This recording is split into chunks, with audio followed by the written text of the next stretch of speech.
The 2012 season comes to an end here tonight, short of expectations for the Indians, who had October aspirations to start the season.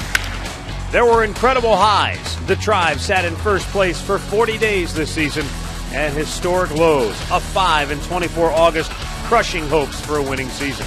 Now the year comes to a close with David Huff on the mound, pitching for a spot on the 2013 roster. And it's next on Sports Time Ohio. Tonight we close the curtain on the 2012 baseball season. From Progressive Field, it's the Indians and the White Sox, game 162.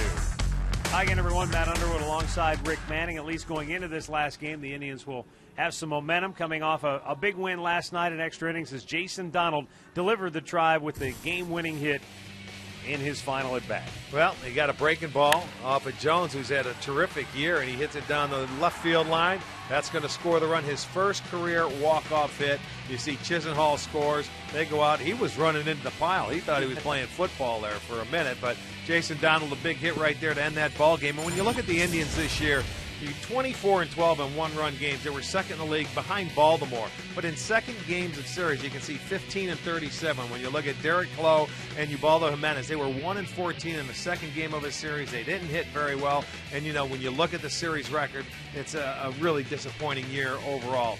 In that first half of the year, they really started out with the opportunity to win a lot of series. They just couldn't finish off the deal. It really makes me wonder if just looking at those numbers, is that something you can take and go to spring training with next year and say, hey, we've got to work on this? I mean, how do you explain the utter inability to win in the middle of the game of a series? I think one thing you take from it, you win a lot of the first game of the series like they did early in the year. You want to do that. You take that positive and try and preach that, and then you work on those other two games. All right, let's take a look at our Nissan Road Ahead pitching matchup. One final time, it's David Huff getting the last start for the Indians. Well, and Huff, 3-0 this year. He's gone out. He deserves an opportunity to pitch. He's gone out with a changeup, a fastball, a little breaking ball. First time he's going to see the White Sox this year.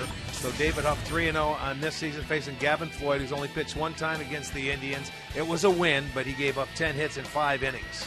Get to a Nissan dealer for special offers on innovation that excites. It's the final game of the season, and we're back with the play-by-play action coming up next on Sports Time Ohio.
Beautiful night here in downtown Cleveland for the final game of the 2012 season.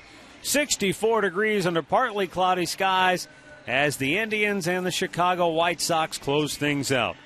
On the hill for the Tribe tonight will be left-hander David Huff, looking to run his record to 4-0 to finish off the season. And let's take a look now at Robin Ventura's starting lineup for the White Sox, brought to you by Kia. Orlando Hudson will lead it off. He's at second base. Then Dwayne Wise in right batting second, followed by Paul Konerko, the DH. Ian Viciedo, Dan Johnson, Jose Lopez in the middle. Hector Jimenez will catch. Jordan Danks hitting eighth, and Ray Olmedo, the shortstop, bats ninth. Well, let's take a look at the David Huff. Indians started the night 3-0 at 286 earned run average, making start number 4. He has not pitched against the White Sox this year. He did pitch once against them last year, 0-1. In his career, he is 2-1 against the White Sox in 4 games started. So we'll see if he can end it on a positive note and go 4-0, ending the season. Let's set the defense up behind Huff. It looks like this tonight. In the outfield, it's going to be Kanzler in left, Donald in center, Chu is in right. Chisenhall is at third, Phelps at short, Kipnis at second, Hanahan at first with Marson behind the plate. Mike Everett will call the balls and strikes. Laz Diaz at first, the crew chief Tim Welke at second, Paul Schreiber down at third.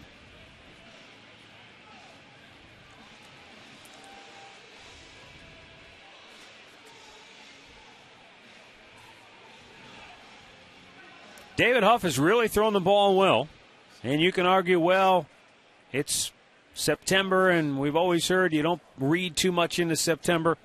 But I think the one thing you can take away from this experience for David Huff is that, yes, it is September, and you do have to use that accordingly in your evaluations. But what you've seen from him, just purely from a pitching standpoint thing, is his fastball has been good. It's been above 90. You know, last year when he got into trouble, his fastball would dip below 90, and then there wasn't much separation between his fastball and his changeup. His fastball is much better, more life on it. The changeup makes that much more effective. I think he'll go to spring training at least with a fighting chance to win a spot in the rotation next year. Well, I don't even think he was going to get a chance here until he pitched. He had 2 good outings out of the bullpen. That's a great point, Rick. He wasn't. He was not slated to get a start. Then you remember that one game against Minnesota, he came in and retired 10 straight batters on 34 pitches. He pitched 2 2/3 against Texas and gave up 3 hits. And the next thing you know, he's getting a start, and he's out of options. So this guy, he's taken advantage of the situation that was given to him this year. And whether it's September or whatever, he couldn't control that. He said he broke camp and he was hurt or injured. So he's done everything he could possibly do. And he realized it's not up to him. Cord Phelps at shortstop tonight fields that cleanly and throws out Orlando Hudson for out number 1. New look Indians defense out there tonight with Cord Phelps at short and Jack Hanahan at first. Game 162, that's what happens. I think they might have drawn out a hat. Why not?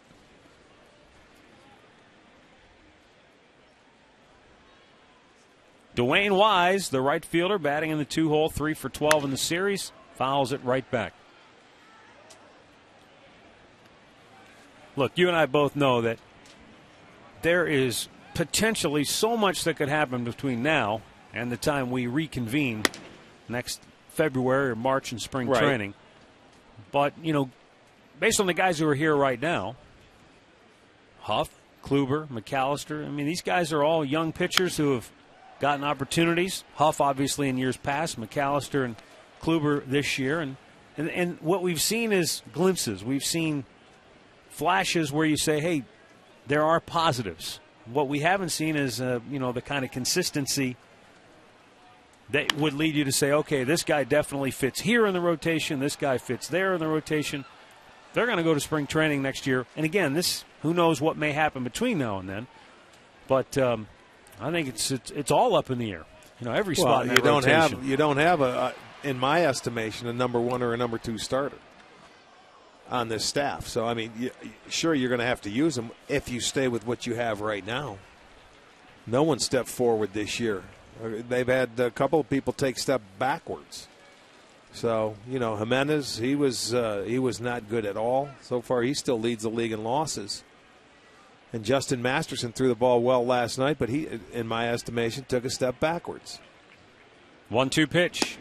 A little bit outside, 2-2.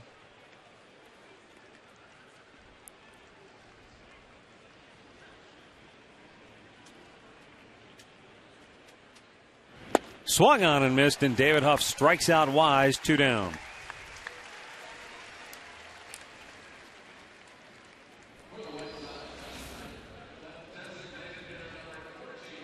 There's that fastball down and away. That's pretty well located.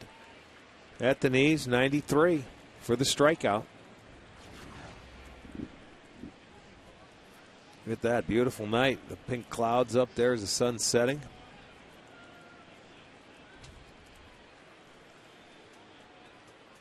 Gorgeous way to close out this season as Paul Konerko wraps one on the ground and Jason Kipnis throws him out.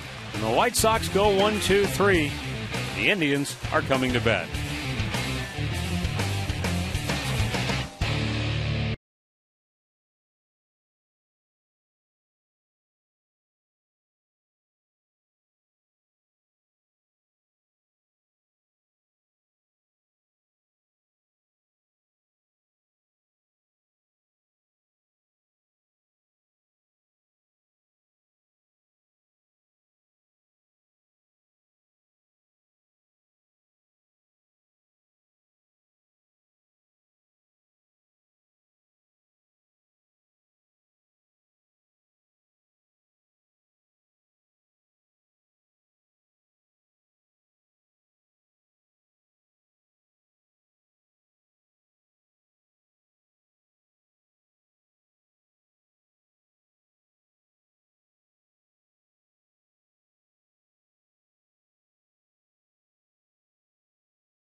We go now to the bottom of the first inning, and the Indians starting lineup brought to you by Progressive Insurance, proud to be the official auto insurance provider of the Cleveland Indians. Shin-Soo Choo leading it off, followed by Jason Kipnis and Lonnie Chisenhall. Russ Kanzler batting in the cleanup spot, then Travis Hafner, who hit his 200th homer as an Indians last night, and then Cord Phelps, followed by Jack Hanahan, Lou Marson, and Jason Donovan. Gavin Floyd is going to make the start tonight. For Floyd, that'll be his 29th start. He is at 500, 11-11. He has pitched one game against the Indians this year. That one coming back May 27th. It was a win. 5 innings, 10 hits, and 5 runs.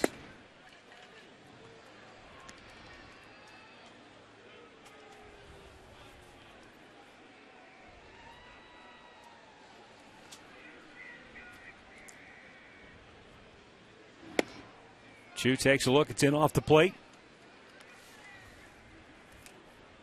Shin-Soo Choo playing in more games than any other member of the ball club this year. Game number 155 for Choo. And remember, he missed some time early in the season with a hamstring injury. But other than that, you know, he's been game day in and day out. Yeah, as many times as he's been hit this year, too. He's had a couple up there around the hands again. Choo has been hit 14 times. That's outside. 2 balls, 2 strikes.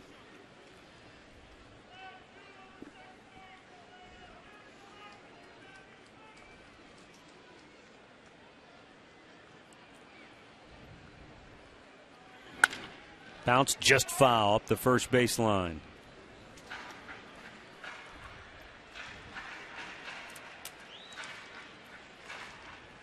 Choo with 43 doubles, tied for 4th in the league.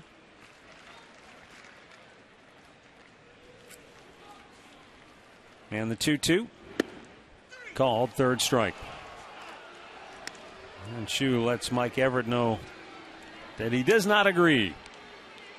But that is out number 1 for Gavin Floyd. Well, last night that's what Jake Peavy did. He started, that might have been a little high, and I think that's what Choo's saying. That breaking ball is up there.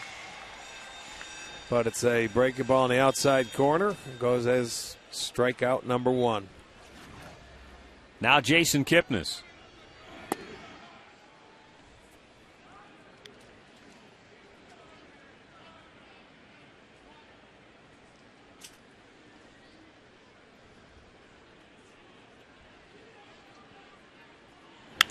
Out of play. We've sung his praises many times this year. Another guy, truly a gamer. 151 games played in the middle of the diamond. His first full season in the big leagues. And doing it at second base, which not his natural position. Came up as an outfielder.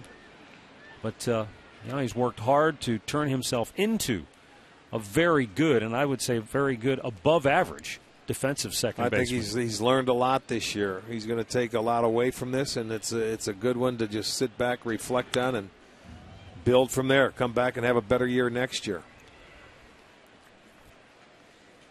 He'll lead the Indians in runs batted in. Well, he and Santana are tied. He needs one more.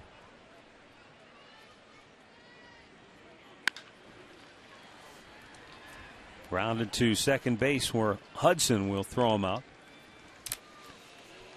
Let's take a look at the Home Depot Sox defense, the #1 rated defense in the American League.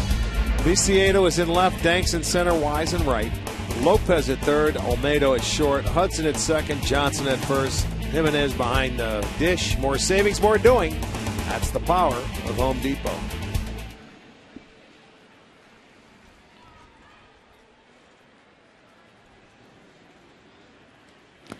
Lonnie Chisenhall swing and a miss to the ball down low.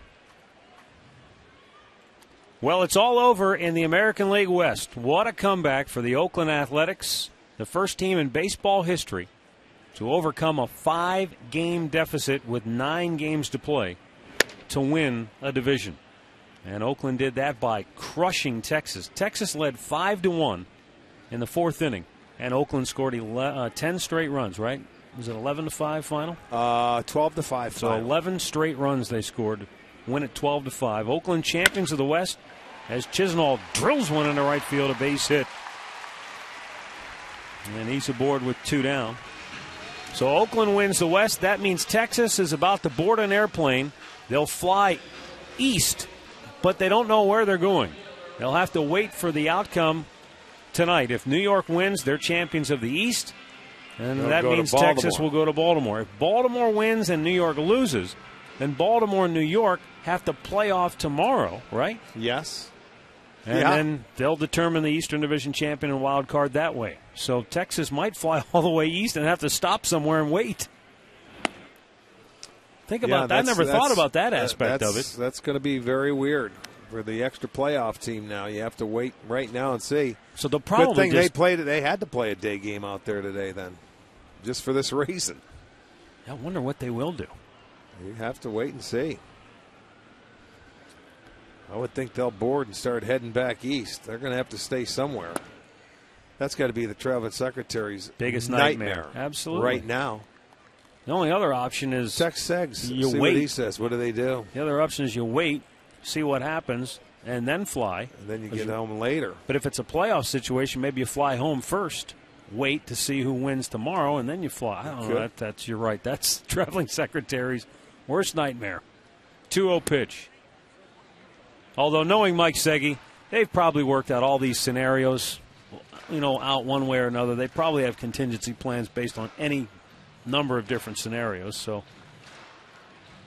if it ended right now, this is the way it stacks up. But who knows what might happen.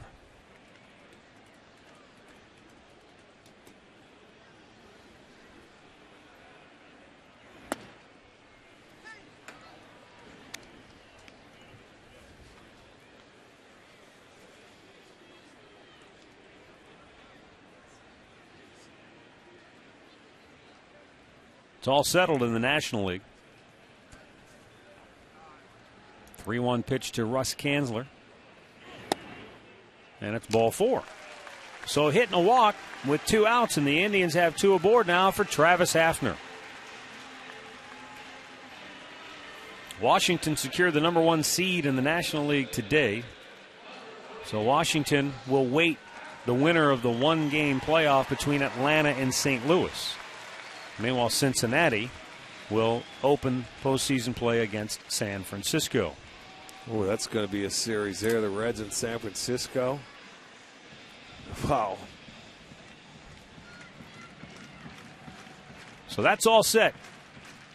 We'll keep you updated during our game tonight as to what's going on in the American League situation. Baltimore, Tampa Bay underway, scoreless in the first. Here's Travis Hafner with 2 on, 2 out, and takes down an in-ball 1. Boston has jumped out to a 1-0 lead over New York in the first inning in the Bronx. Hafner came off the bench last night and in dramatic fashion tied the game in the bottom of the 9th with a 2-run homer right down the right field line.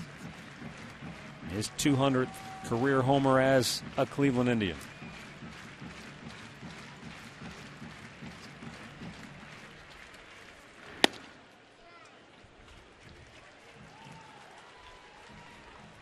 And you look at where Hafner ranks, 8th all time. The Indians, of course, hold an option on Hafner for next year, but if they don't pick up that option, there is a buyout clause. So that's something that General Manager Chris Antonetti said that they will discuss and determine what they will do in the coming days. Bounce to first, and Johnson will take it himself, and the inning is over. No runs, a hit, 2 men left, and we are scoreless after 1.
Ball is brought to you by McDonald's Cherry Berry Chiller. Cherry and raspberry flavors blended with ice and 100% fruit juice. By AT&T, the nation's largest 4G network. AT&T, rethink possible. And by your Northern Ohio Toyota dealers. Boy, it didn't take long for nightfall. Oh, it doesn't, does it? Here's a pitch now to Dayan Viciedo. 3 for 9 in the series. Couple of home runs, including a grand slam. First of his big league career. That came in the series opener. Last night it looked like Viciedo had given the White Sox breathing room to win it. That was before Hafner's dramatic homer tied it, and Jason Donald winning it with the base hit. 1 ball, 2 strikes. Tampa Bay takes a 1-0 lead over Baltimore, bottom of the first in St. Pete. Again, for the scenario in the East, Baltimore needs a win. New York must lose in order to force a playoff. If New York wins or Baltimore loses, Yankees are champions of the East. Baltimore goes in as the wild card.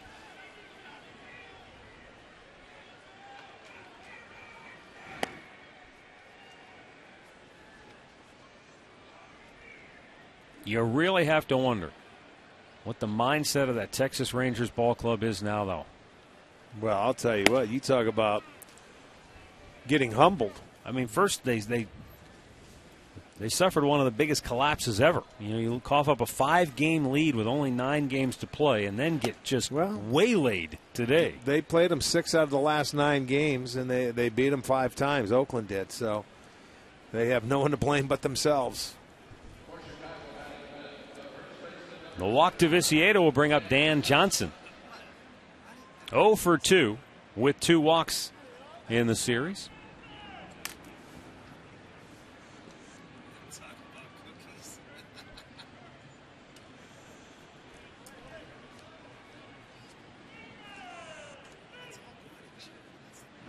That's outside, ball 1.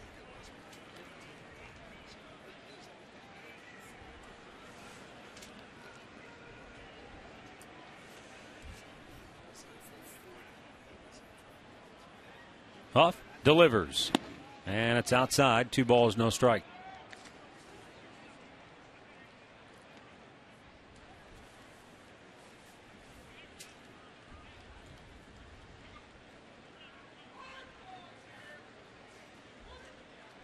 Two-0 pitch, and a called strike.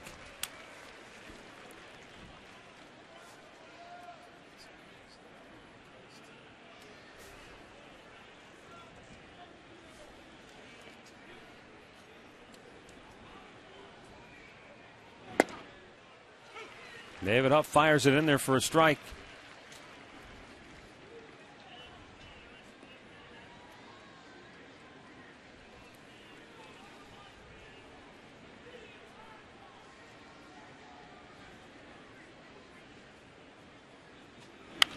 Back out of play.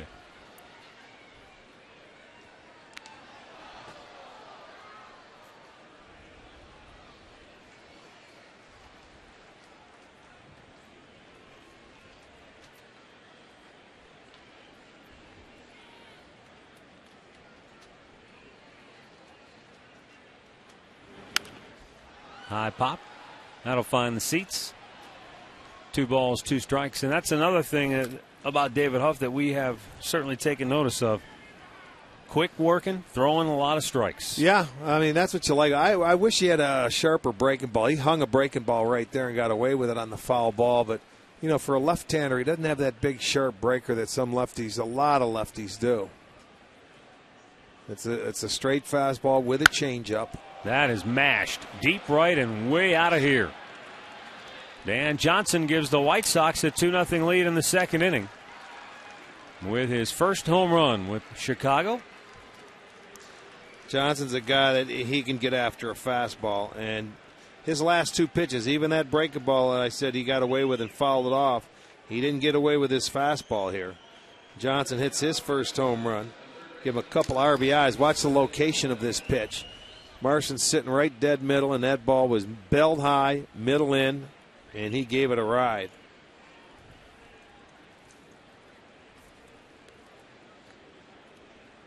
It's a 3rd home run given up by Huff.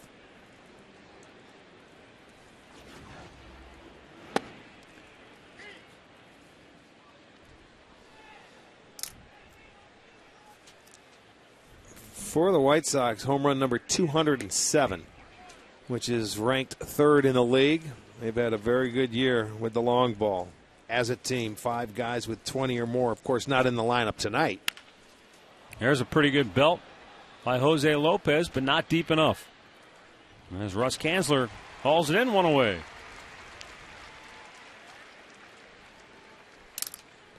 Our stat of the game brought to you by your Northern Ohio GMC dealers. Well, you talk about how the Indians collapsed this year. Teams in first place on June 23rd or later since 1901.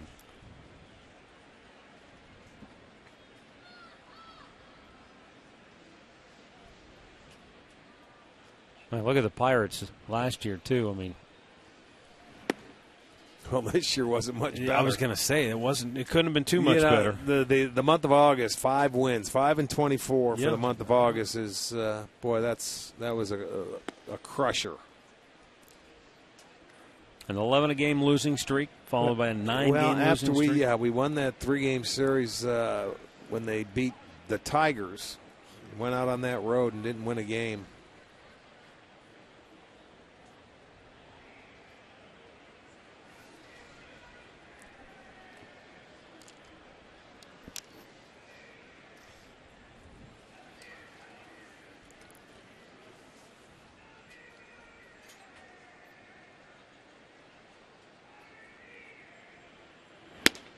Missed outside. 3 balls, no strikes.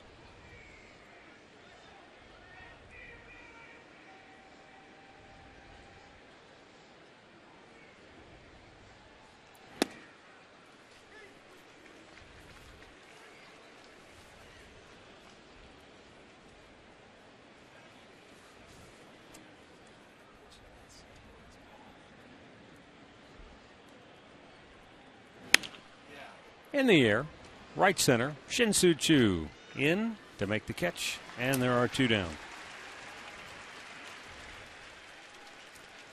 Aerial coverage tonight provided by Goodyear. Everything Goodyear has learned making tires that go the distance inspires what they roll into yours. Goodyear, more driven. Couldn't ask for a much better night for the guys up in the blimp tonight. No doubt about it. Barely a whisper of a breeze. And there's a ball out of play off the bat of Jordan Danks.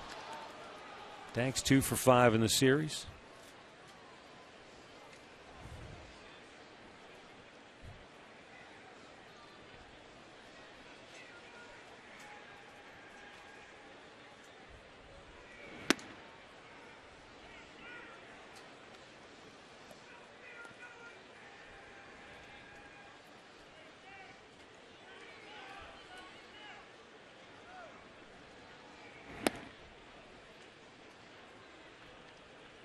Two and 1 to count.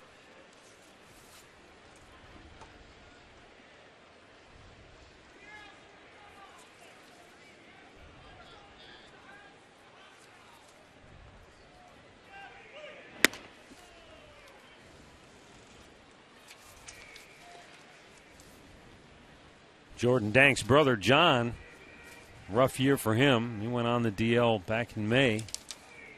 And then ended up with a shoulder surgery in August. A long road back for him. Dan Johnson gets the White Sox on the board first tonight with a 2-run homer. And it's 2-0 Chicago, middle of the second.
No score, bottom of the second inning. Cord Phelps, Jack Hanahan, and Lou Marson coming up for the Tribe.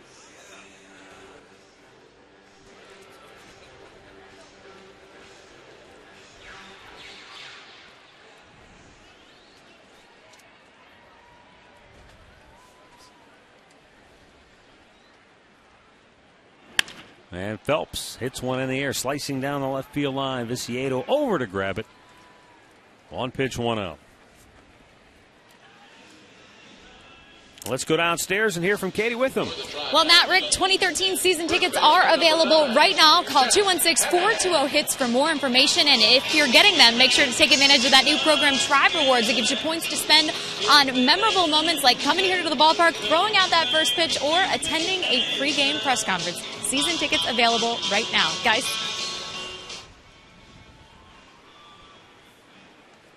Thanks, Katie. Jack Hanahan steps in.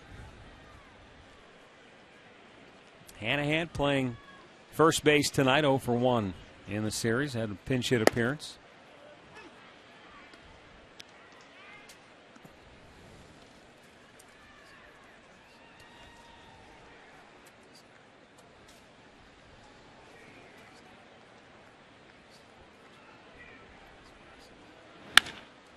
Fly ball to center field. Jordan Danks back a few steps. 2 down.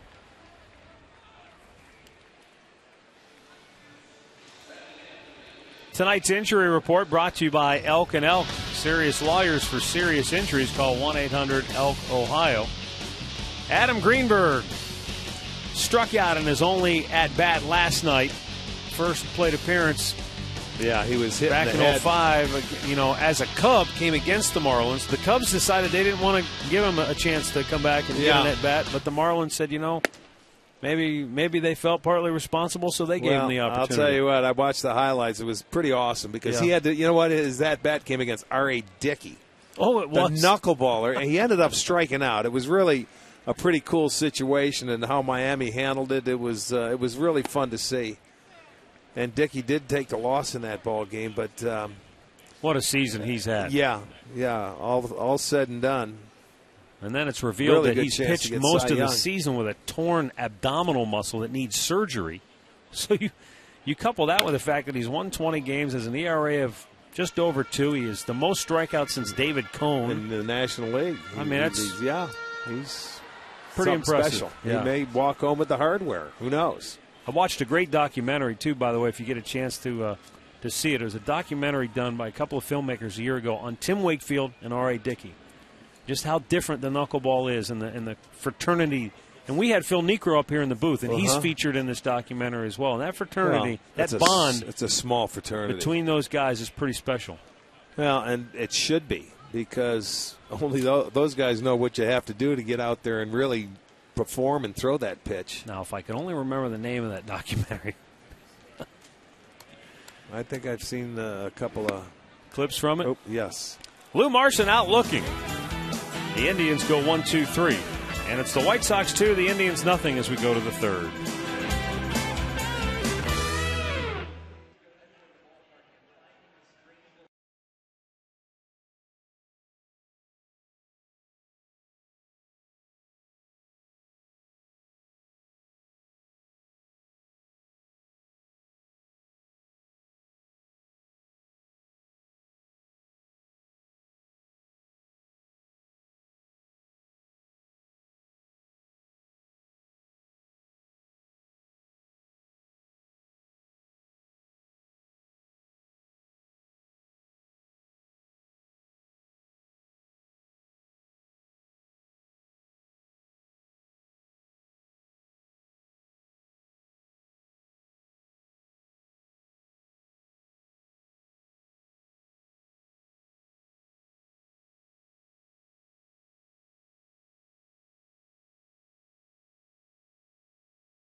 Just a reminder, as you enjoy a cold one, to stay tuned later in the game for Miller Time, brought to you by Miller Lite.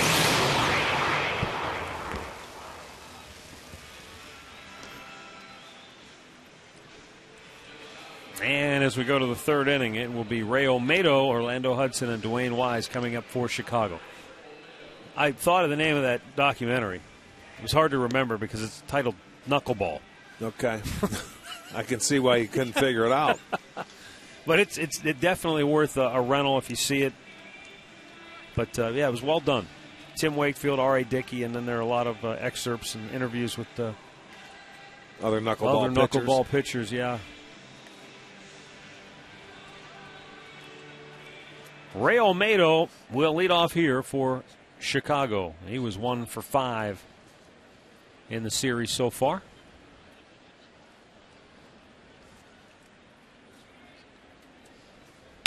Lines it right back up the middle.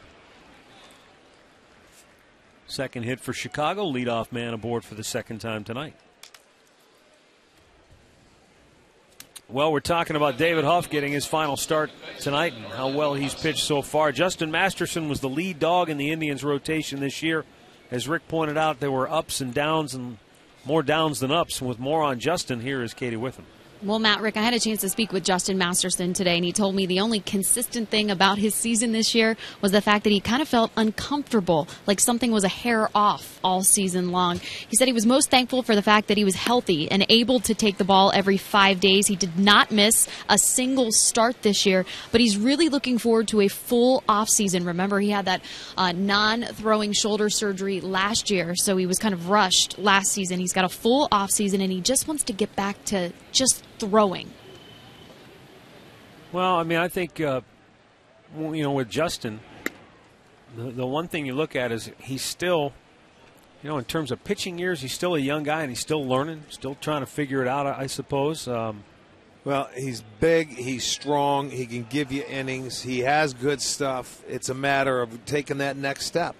Yeah. When Belcher was here, I really thought that this guy was going to take off. He made huge steps. When they first got him, nobody thought he was going to become a starter. He's in a bullpen. He's proven he can be a starter. He has good enough stuff. If he could get left-handers, pitch him a little tougher, pitch inside to him, I'll tell you, the guy, there's no question in my mind he could win in the big leagues. He just loses it. He has lapses of concentration, and I don't know what causes that. I wasn't a pitcher. The 1-1. Right back to Huff. He'll go to second. There's one. Phelps relay. In time, a double play. Nicely turned by both David Huff and Cord Phelps. He's getting the start at shortstop tonight, even though he played only second base all year long at AAA. But he's played shortstop in the past. He came up as a shortstop, did he? Yeah. He was a shortstop when he came up. Huff makes a nice stab and get it to your shortstop and let him turn it. The other thing, too, Rick, Ruben Niebla, Indians pitching coach, said the one thing that, he's tried to work with Justin on is getting him earlier in games to throw his breaking ball. We've had games with Justin before where he's had starts where remember the one time against, was it Chicago or Minnesota, he threw maybe 2 sliders. Well, that was in a game where he didn't need to throw anything but his fastball. Yeah. The one you're talking about there. But what happens, I think, sometimes is when you have success doing that, you kind of fall into I'm just going to go use my fastball more, and you get away from the breaking ball, and it still can be an effective pitch. Katie said he was a hair off, okay? Well, that means you got to pitch. You can't throw. You just can't go out there and throw. Every lineup's different. Every day, every start is different. Yep. You've got to go out there. One day you may be facing, let's say a White Sox lineup, that's predominantly right-handed. Then you go back and you'll face somebody that's a left-handed lineup, and everybody stocks the lineup with left-handers when he pitches, and they should if they have the opportunity to, because he has a tougher time against them. So he has to pitch, and I'm not saying there's times he can go out there and you don't have to throw that slider for a while for the first couple innings. Establish that fastball, but then there's other times where now you're going to have to get into the left-hander, so you better get that established the slider early. Every game is different. He was good last night. We've seen Justin this year come out at 94-96 in the first inning. I don't like to see him do that because he's too pumped up and his ball doesn't move like it does. It stays elevated in the zone.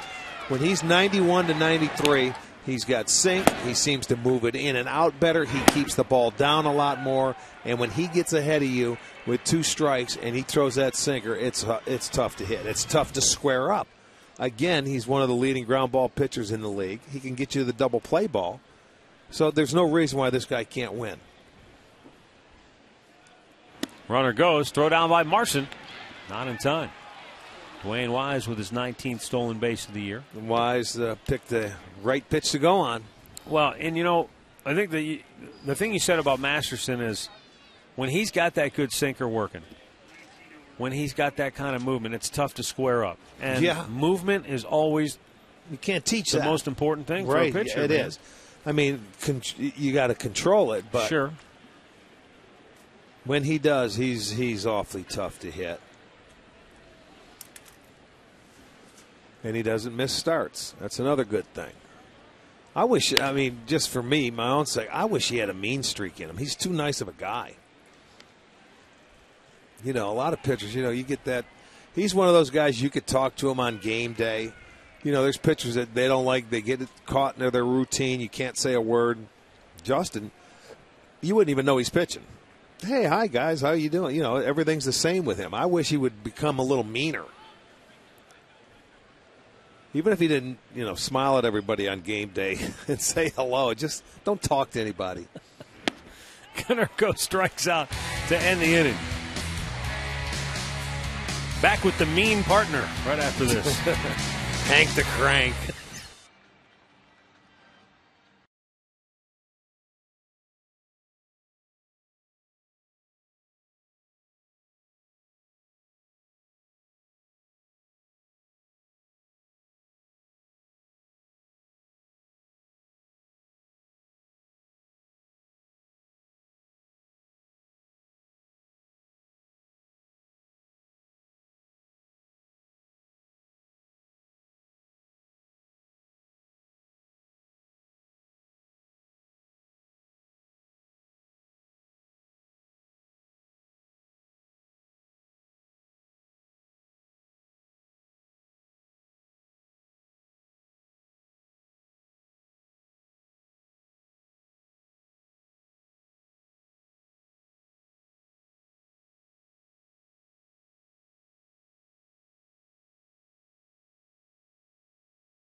Two 2-0 White Sox on top. Bottom of the third inning. And for the Indians, it will be Jason Donald to lead it off.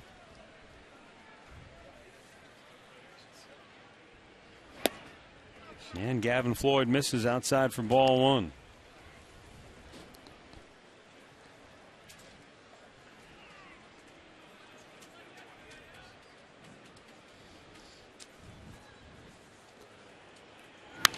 Fouled back. Yankees have come back to take a 3-1 lead over Boston in the third inning. Down in Tampa, the Rays still lead Baltimore 1-0 in the third.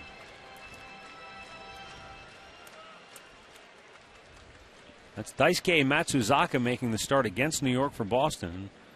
Will most likely be his final start as a Red Sox. He's a free agent at season's end. And, boy, you look back on it, Rick, with all the money Boston spent first to the Japanese team just to get the rights to sign him, and then the money they spent on his contract alone, that has not worked out very well for them. Well, that's the chance or the gamble you take. Right fielder Dwayne Wise. One down. League leaders brought to you by your Cleveland Akron area Lexus dealers. Miguel Cabrera closing in on the Triple Crown. Their game gets underway in about a half an hour. I'm sure the guys can tell us if he's in the starting lineup. It would not appear that he would be, He is. He is in the starting lineup. Okay. And he's already got it clinched, so they may hit him for an at-bat or two. He's already has it clinched. Josh Hamilton has already played, did not homer for Texas. Now let's not get above ourselves, unless Granderson hits 2 or 3 home runs in his game. Yeah, how many is he behind? I think he's 2 behind, so he'd have to hit 3 to take the lead, because even if he ties in home runs, a tie still gives him the Triple Crown. Exactly. Yeah.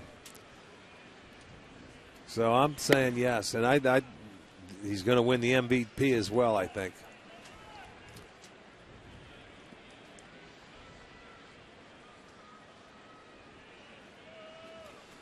Oh, that's a good point. And guys in the truck were just saying, if Baltimore and New York, if they have to play a one-game playoff, that's a regular season game. Yeah, I guess that's true. And the stats count on regular season. So for Granderson, for the home run, that would be the one you'd be. Yeah, that's true. At. But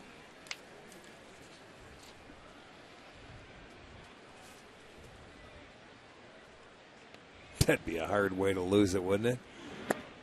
Chu tried to check, did he? Nope, he did not. Well, Schreiber said he went around, and that's the second time Chu has struck out tonight, and he hasn't agreed with either call. And Chu once again barking at Mike Everett, the home plate umpire. No, it's game 162 is what it is. He did go on the first one, but on that one, I'll give him a break. And they got help from the third base umpire, and that's the one that rang him up. Jason Kipnis grounded out his first time up, a swing and a miss.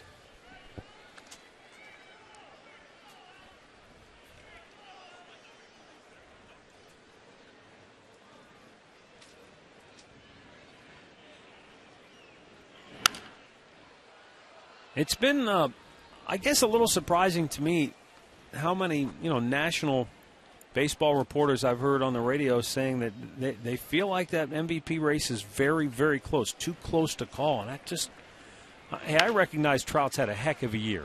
Yes, incredibly he has. impressive, especially for a rookie, what he's done. But for a guy who's on the verge of doing something that we haven't seen in 45 years, there's nothing more special. Dunk. Yeah, there's nothing more special than that, in my opinion. I mean, you got to go back to Carl Yastrzemski, 1967, and the year before that, 1966, Frank Robinson did it. And, get on. Nope. Danks makes the running catch, and the Indians go 1-2-3.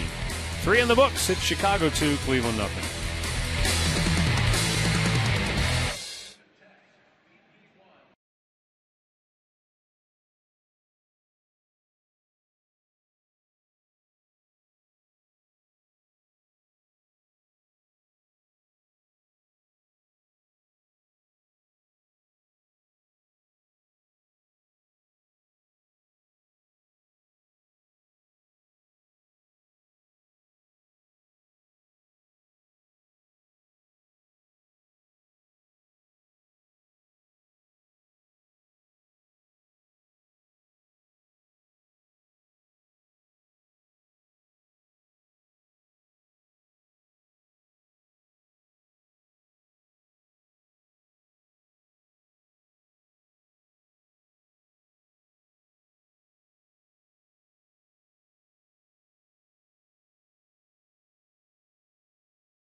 Chicago leading it as we go to the 4th inning. Diane Viciedo, Dan Johnson, and Jose Lopez due up for the White Sox. Final game of the season tonight.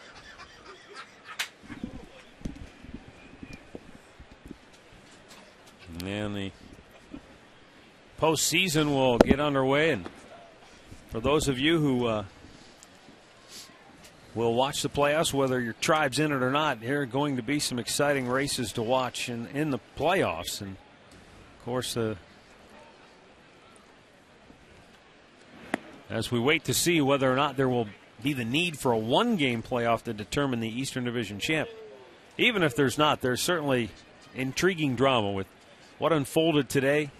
Oakland overtaking Texas to win the AL West. The only day Oakland has spent in first place all alone was today, which is pretty amazing. But Texas will go to a one-game playoff with somebody. Whether it's New York or Baltimore is still to be determined. Yankees up 3-1, and if they win, then they have, what, home field throughout? Drive to deep left. It's over the head of Kanzler. Yes, that would give the Yankees the top seed. Here's the throw to second base, and sliding in safely, Viciedo.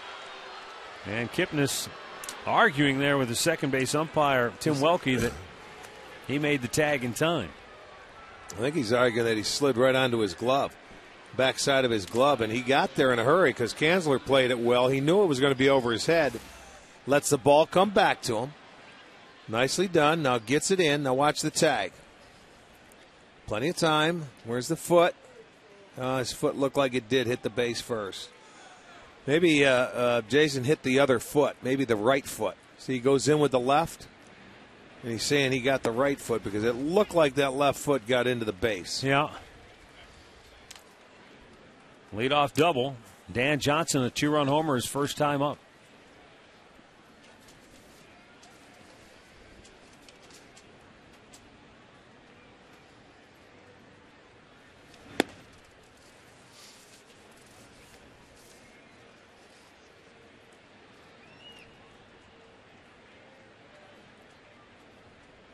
Viciedo this year has had a really good year against the Tribe. 5 homers, 18 ribbies. Out of play. Walked the first time and scored a run. There's been a number of guys, now that we think about it, in this division that have done some damage. About 20 RBIs or more. You look at Morneau, and you got Willingham, who had, 19 or 20 as well. Of course, Cabrera, and he does that to everybody. And Viciedo has 18. 5 homers and 18.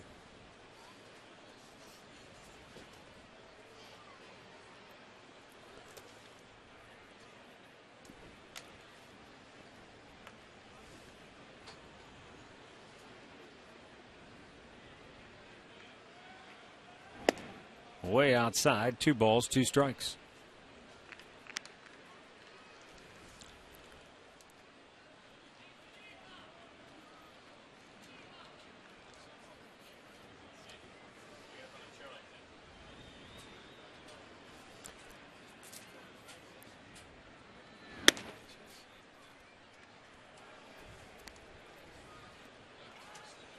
Now, some of those names that you threw out there are not guys that you go into a series and say, let's not let that guy beat us. Like Diane Viciedo wouldn't be a guy you'd say, not in the White Sox lineup, because you have Konerko, right. You've got Dunn that can hit the home runs, but Viciedo has done damage. But certainly next year you would think when they go in to play Minnesota, Justin Morneau, they're going to have a red circle around his name. Like, let's. Willingham. Well, Willingham too, yeah. Johnson with a pop to center. And that is out number 1 as Viciedo holds at second base.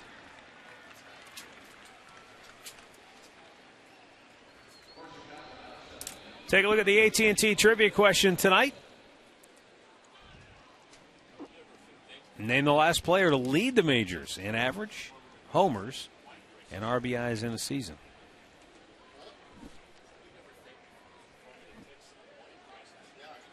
All of baseball. So not just the respective league, but the ultimate triple crown, I guess you would call that. Lopez with a fly ball to deep left. Back goes Kanzler. Onto the track to pull it down. Out number 2. Let's go back to the Hyundai Studios right now for an in-game update with Al Pulowski. Hey, Matt. Hey, Rick. The Yanks trying to wrap up the East with a win tonight. They were down 1-0 here in the second. Curtis Granderson, a 3-run homer, his 42nd of the year. That made it 3-1. And then just now, Robinson Cano, a 2-run homer in the third. 5-1 Yankees over the Red Sox, third inning. Matt? All right, Al. Could be a moot point then for Baltimore as they still trail Tampa 1-0 in the fourth inning. Orioles batting top half of the fourth. That means if it stays like this, Texas would be flying to Baltimore. Chopped over the mound, up the middle, and it's through. And coming around third to score is Viciedo. The throw to the plate, cut off by Hanahan.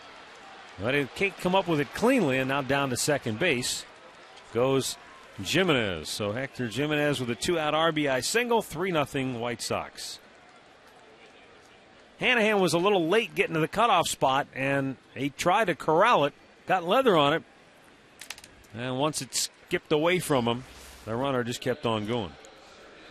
Well, a ball, it jammed him. He just hit it perfectly right up the middle. You see that second hop really bounce into center field. Here comes Donald, an infielder by trade. The throw was fine. He hit the cutoff man. It's just that Hanahan was, as you mentioned, late. It'll go as an error on Hanahan.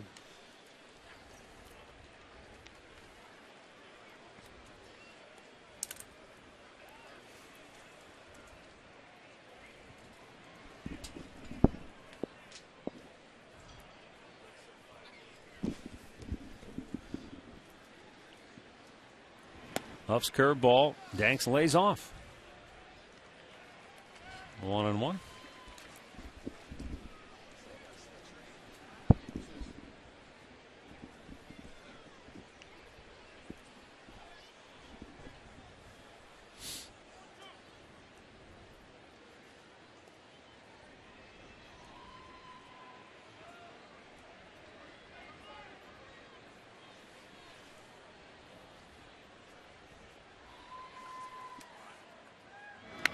Checked his swing, rolls it over to the Indians' dugout.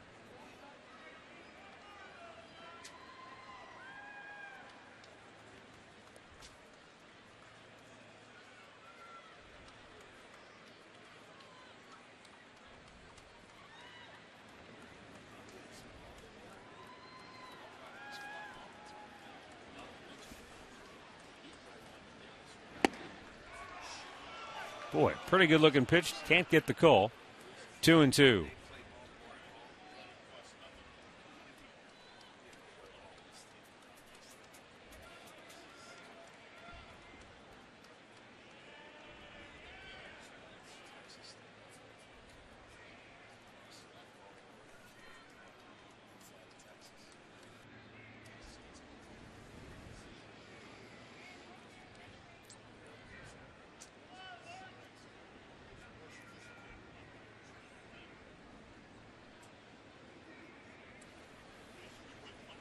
Huff ready, the 2-2 pitch, and Danks fouling it back.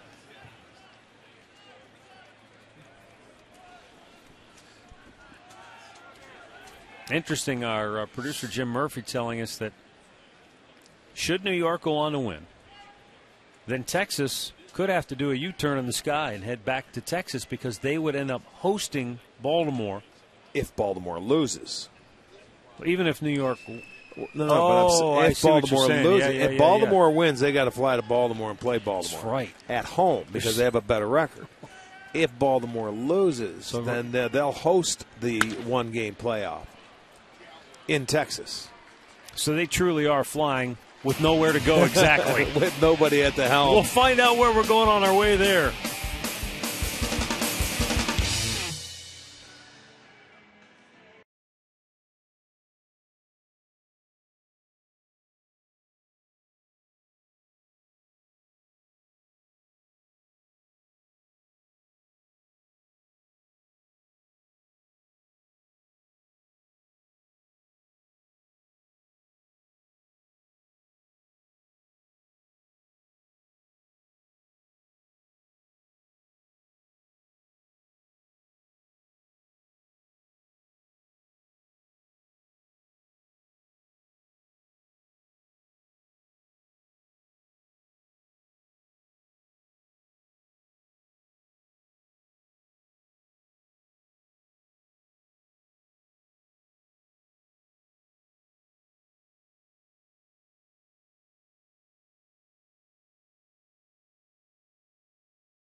Home half of the fourth, Tribe down 3-0. Lonnie Chisenhall, Russ Kanzler, Travis Hafner do up.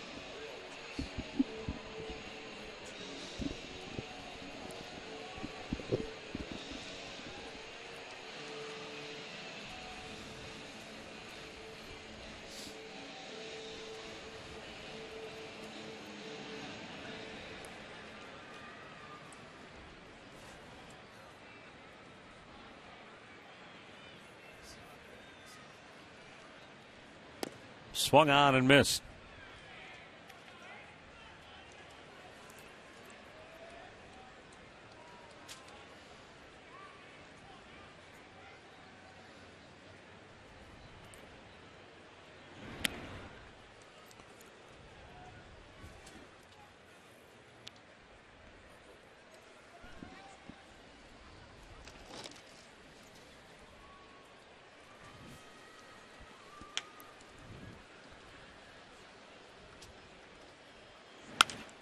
And Chisenhall with a shallow pop to center. Back goes the shortstop Olmedo to grab it.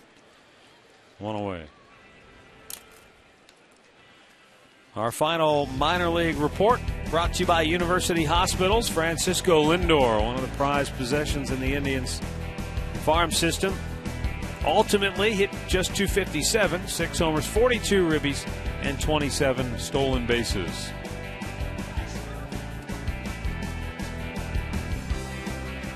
Russ Kanzler walked his first time up, checks, and he did not go.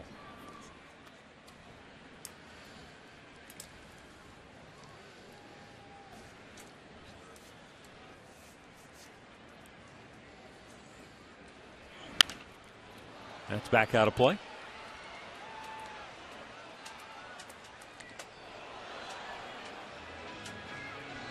Nice over the shoulder grab on the bounce.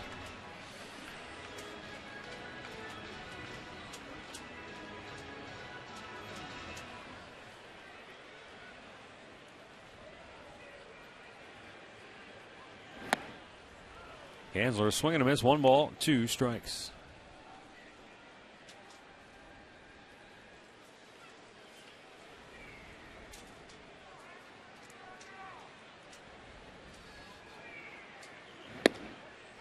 And he's out looking. Good breaking ball from Gavin Floyd. We haven't seen him much this year, Rick, but he looks pretty sharp here tonight in his final start of the season. He has a good slider, and when that slider is working, he's awfully tough. Well, you can spend some time with the Indians next spring out in Arizona. As a matter of fact, whether it's a week long or it could be a weekend trip, it doesn't matter. They have packages that will fit your schedule. Just call 216-420-HITS for all the details. Travis Hafner ropes it foul.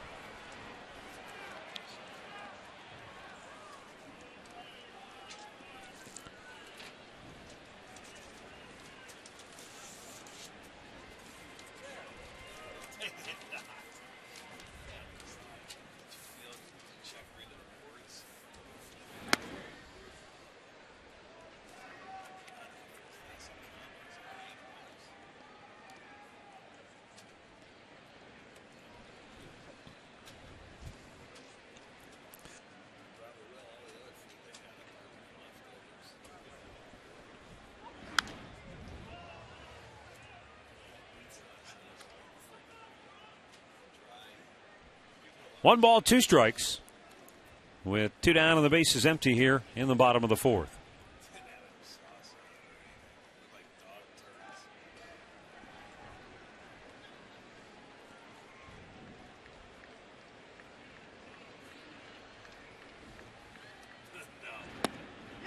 He went too far, and that's the 5th strikeout for Gavin Floyd. The Indians go 1-2-3, and that is 10 in a row set down by Floyd.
with 17 locations in Northeast Ohio.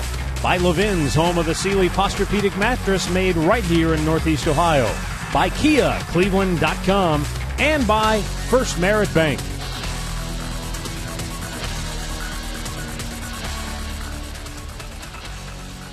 Beautiful night here at the ballpark. Game 162, and the White Sox lead it 3-0.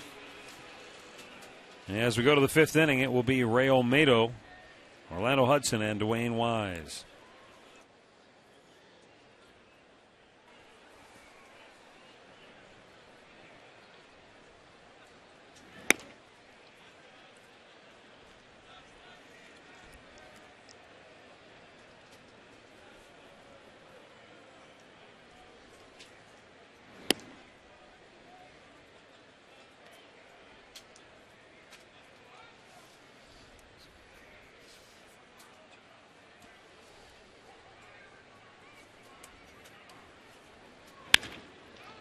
To third, diving stop, smothered by Chisenhall. Throw too high, and into the photo well.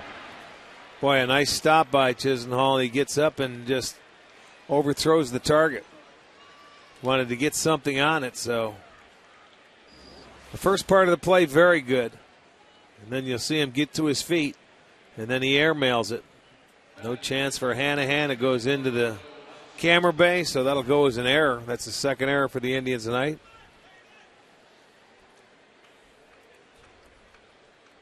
Orlando Hudson 0 for 2.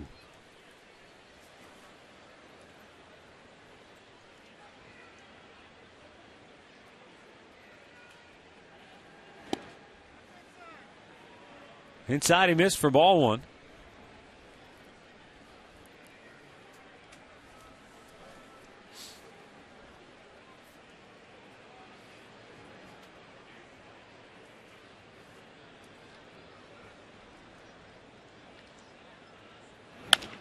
Up the middle. Court Phelps fires it over. One away as Olmedo able to move to third. Let's get the answer now to the AT&T trivia question. The last Major League Triple Crown winner. You got any ideas? Ted Williams, maybe? I don't know. Mickey Mantle, 1956.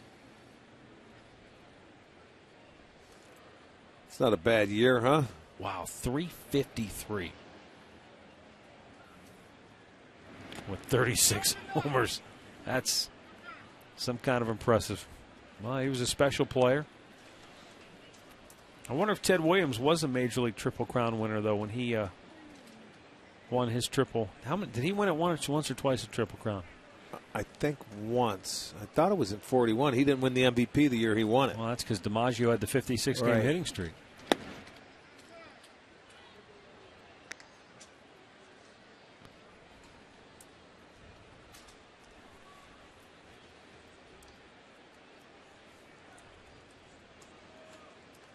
Infield going to try and cut this run off. Out of play. Wise trying to hit it up in the air and get himself a sacrifice fly.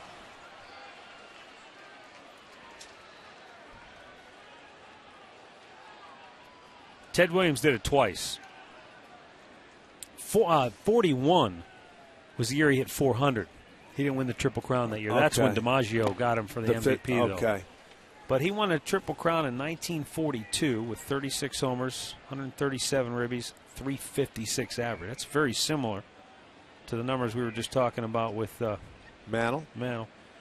He won it in 47 with 32 homers, 114 ribbies, and 343 average. Not going to do it. Pretty shallow in charging his Kanzler, but it's going to be Phelps, the shortstop, who grabs it 2 down.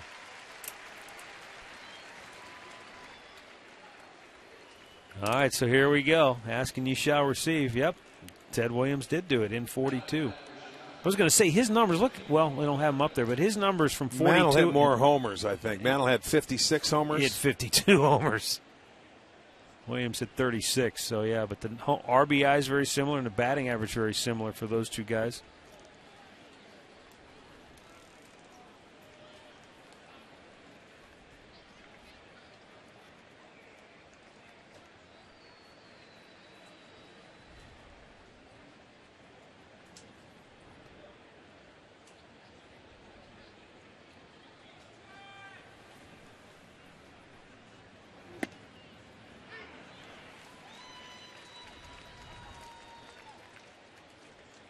The Indians have never had a Triple Crown winner, but they've had two guys who played for them that won Triple Crowns, Frank Robinson, of course, and Napoleon Lajoie, who won his in 1901. Well, that goes to show you how special Philly. a Triple Crown is. That's guys that have won it in their respective leagues. You know, we talk about how rare a perfect game is in a no-hitter. Yeah, how about Triple Crowns?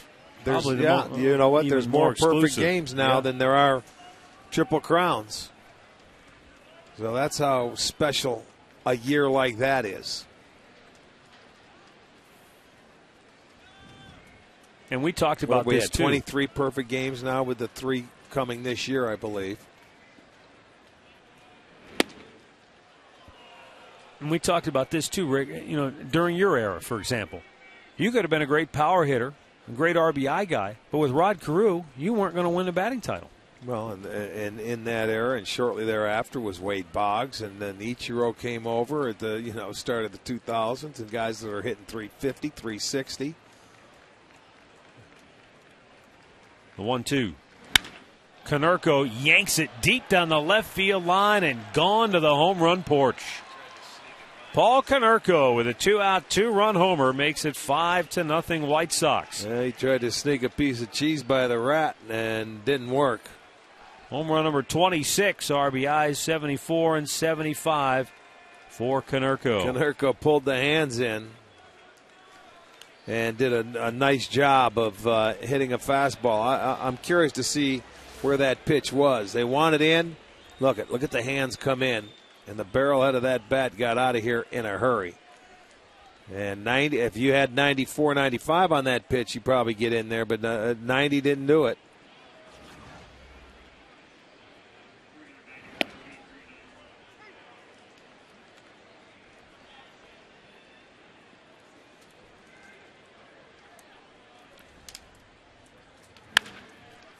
Now base hit between first and second.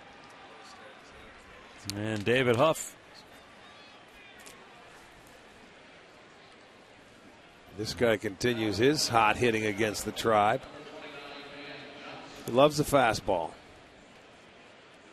They call him the Tank in Chicago.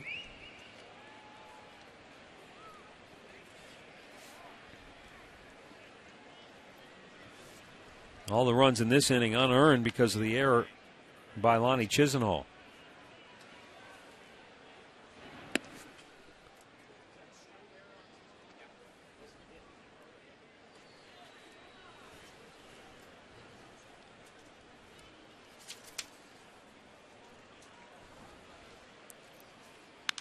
There's a long drive, and it is got him again. Dan Johnson's second home run of the game, deep into the White Sox bullpen.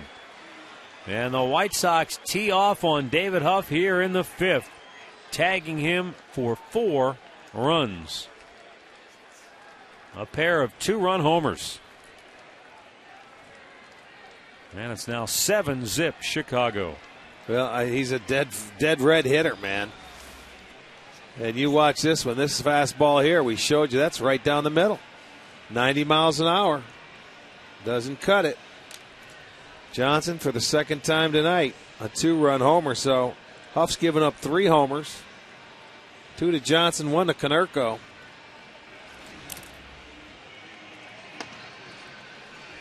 And we've got a 6-0 ball game. 7-0, excuse me. That's Tony right. Sipp, you saw up in the bullpen. Huff had 90 pitches on the night, but he's run into a buzzsaw after he had 2 outs in the inning here.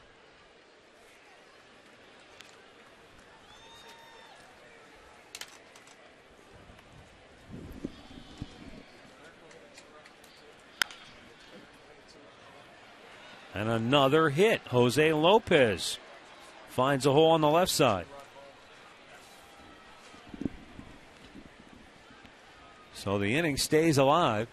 Just a matter of how quickly Sipp can get ready. Because apparently Huff has just run out of gas.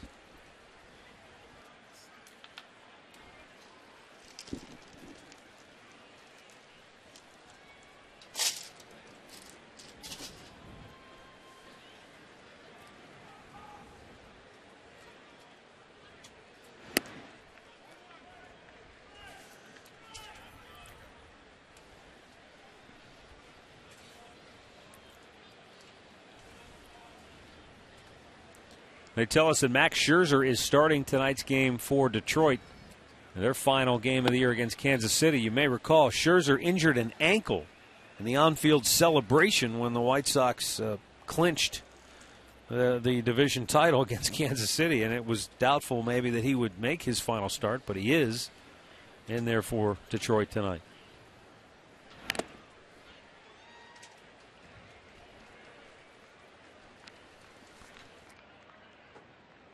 That's the 5th time in Dan Johnson's career he's had 2 homers in a ballgame.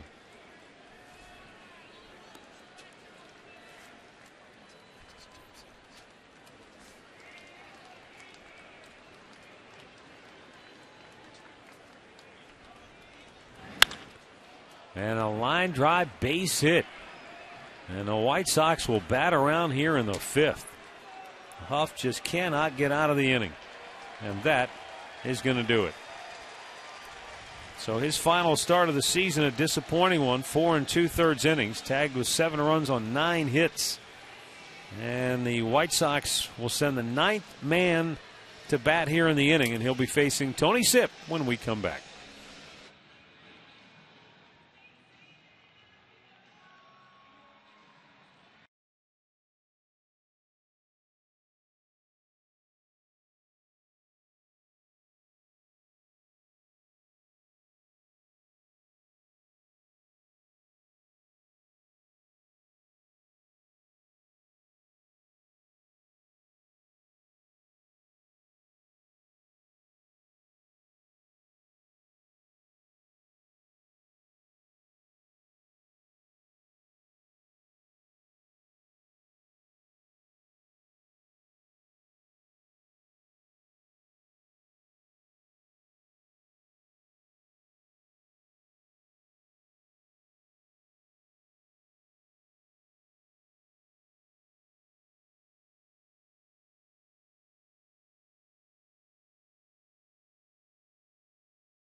Aerial coverage provided by Goodyear.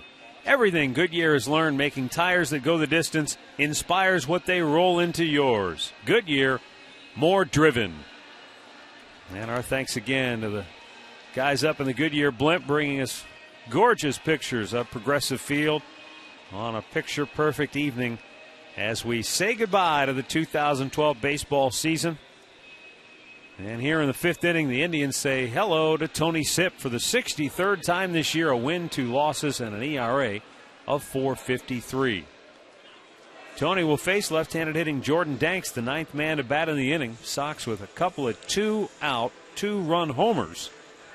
And then after that, back-to-back singles chasing David Huff from the game.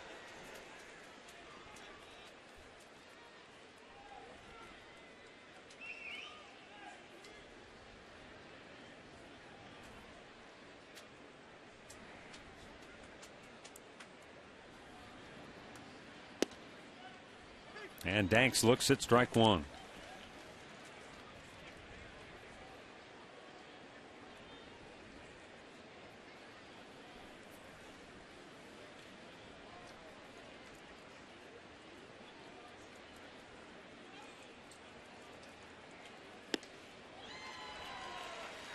No balls, 2 strikes.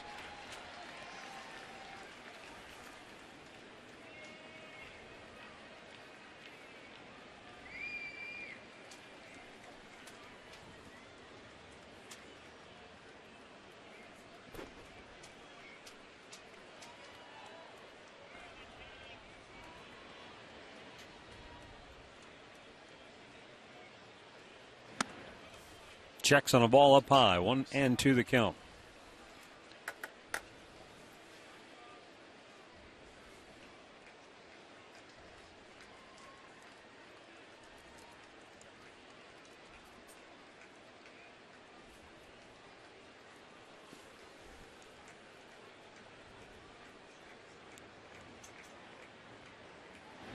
down in the dirt.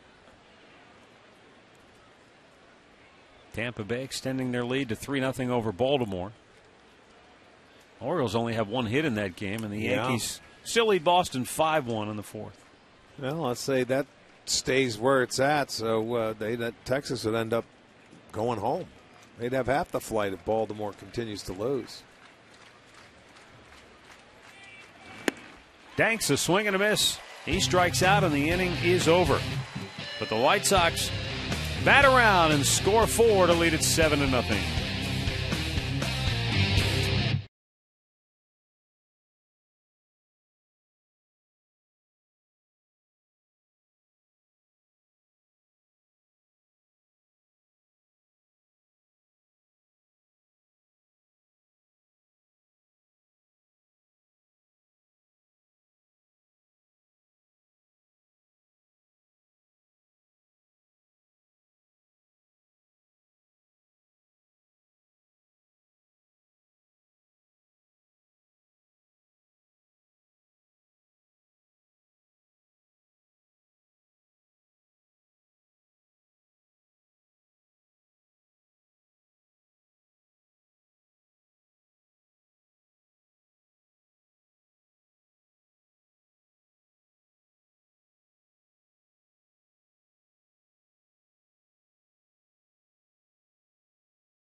It's a 7-0 White Sox lead, bottom of the fifth inning.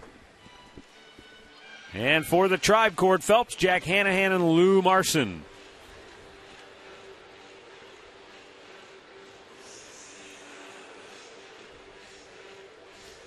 Well, again, the White Sox pitcher has allowed just one hit. Jake Peavy did that yesterday going into the ninth inning. That's right. Where the Indians had one hit, it was Chu's solo home run.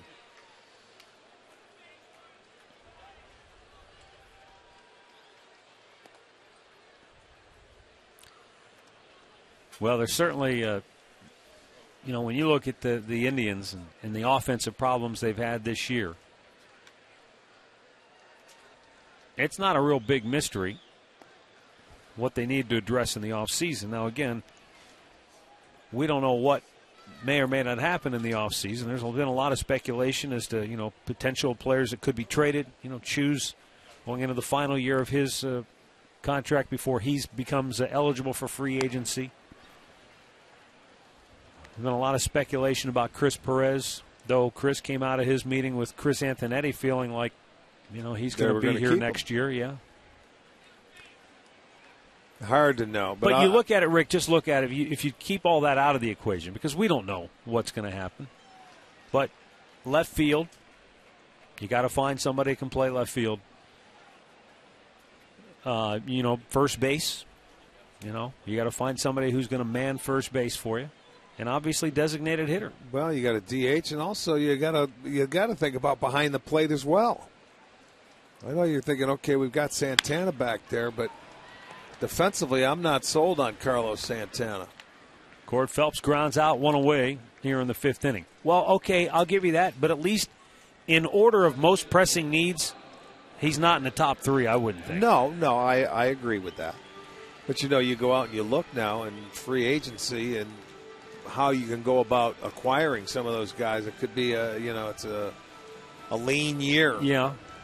For, let's say, left fielders, first baseman, situations like, players in that situation. You need a run producing guy in the middle part of your lineup. And that's why the Indians power hitting RBI guy. And that's why the Indians have said, they can't say there's anybody on their roster that's what you call untouchable, because they've got to see what other people may be willing to give them for player X. And so they're going to have, like you said, if the free agent market doesn't provide what they're looking for, you're going to have to explore trade avenues. It could be a very interesting offseason.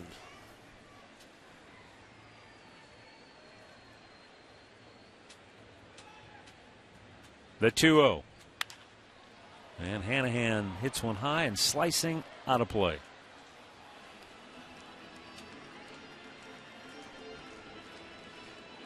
Certainly, you look west and you see what the Oakland Athletics have done, and they've proven that, as Johnny Gomes said it best, who cares about big contracts? They've done it in a different manner with young players, uniforms, great between drafting, the lines. great drafting, great development, trades, good trades, shrewd moves. But teams like Oakland, Cleveland, and that market, you can't miss. You can't. They traded Gio Gonzalez, who went on to win 21 games. With Washington? Yep. But what they got in return, certainly put a lot on the board for the A's. A lot of pieces. The 2-2. In the air to left, back goes Viciedo. 2 away. The Taco Bell Browns Red Zone returns tomorrow night at 8. Andre Knott and Mary Kay Cabot. And we'll take your calls and emails as the Browns get ready to face the New York Giants. It's the Taco Bell Browns Red Zone tomorrow night at 8 right here on STO.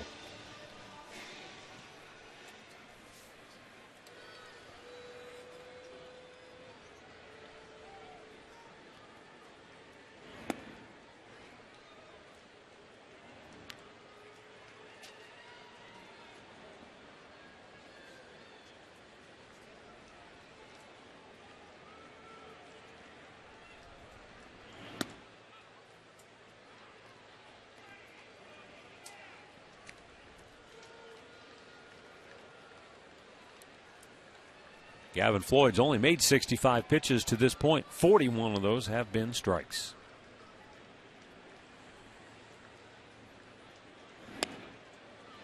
And he's fallen behind Lou. 3 balls, no strikes. He walked one back in the first. That was Russ Kanzler.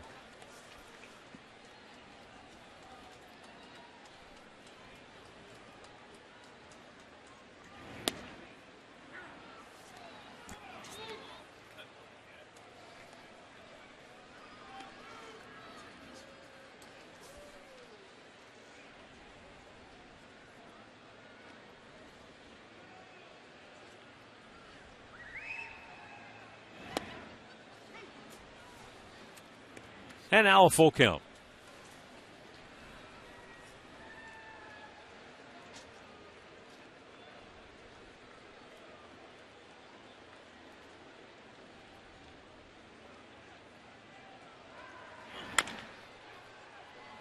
Fouled away.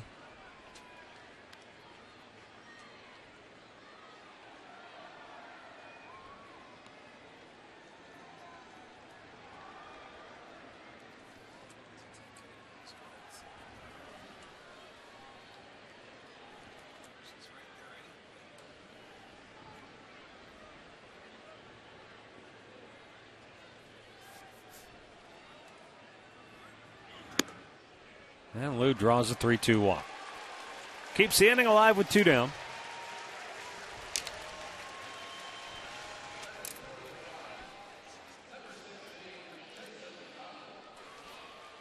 Now Jason Donald, who flied to right his first time up.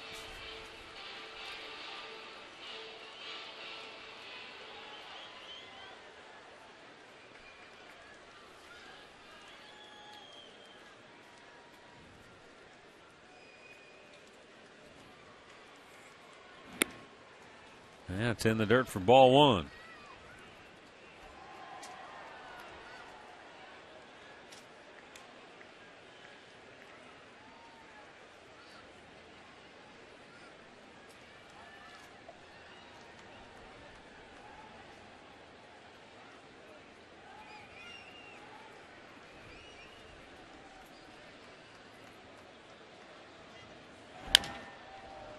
Bang foul, third base side.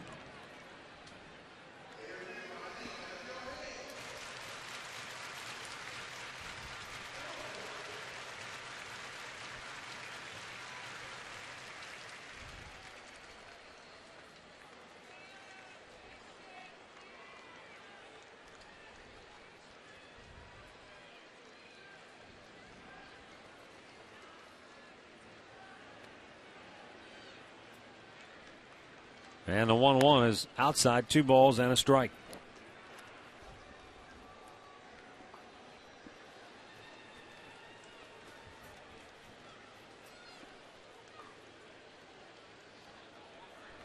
Yankees still up 5-1. They're in the 5th inning in New York over Boston. Tampa Bay down 3-0 to Baltimore. Down in St. Petersburg, Florida. Baltimore needing a win and a Yankee loss to tie for the top spot in the East and force a 1-game playoff. Doesn't appear likely that that's going to happen, but there are still 4 innings left in each of those 2 games. How about those people down in Tampa? Last in the league in attendance. They've averaged 19,272 down there in Tampa. Donald strikes out looking. It's really, really disappointing for that franchise and for those players. Here it's disappointing because the Indians are losing 7-0.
To pick up your Wahoo Bucks $5 discount coupons for the Subway Extreme Fan Zone to an upcoming home game. It's the place to be for a chance to win Subway gift cards, Indians fun money, and get great discounts on your next Subway purchase. Subway, where winners eat.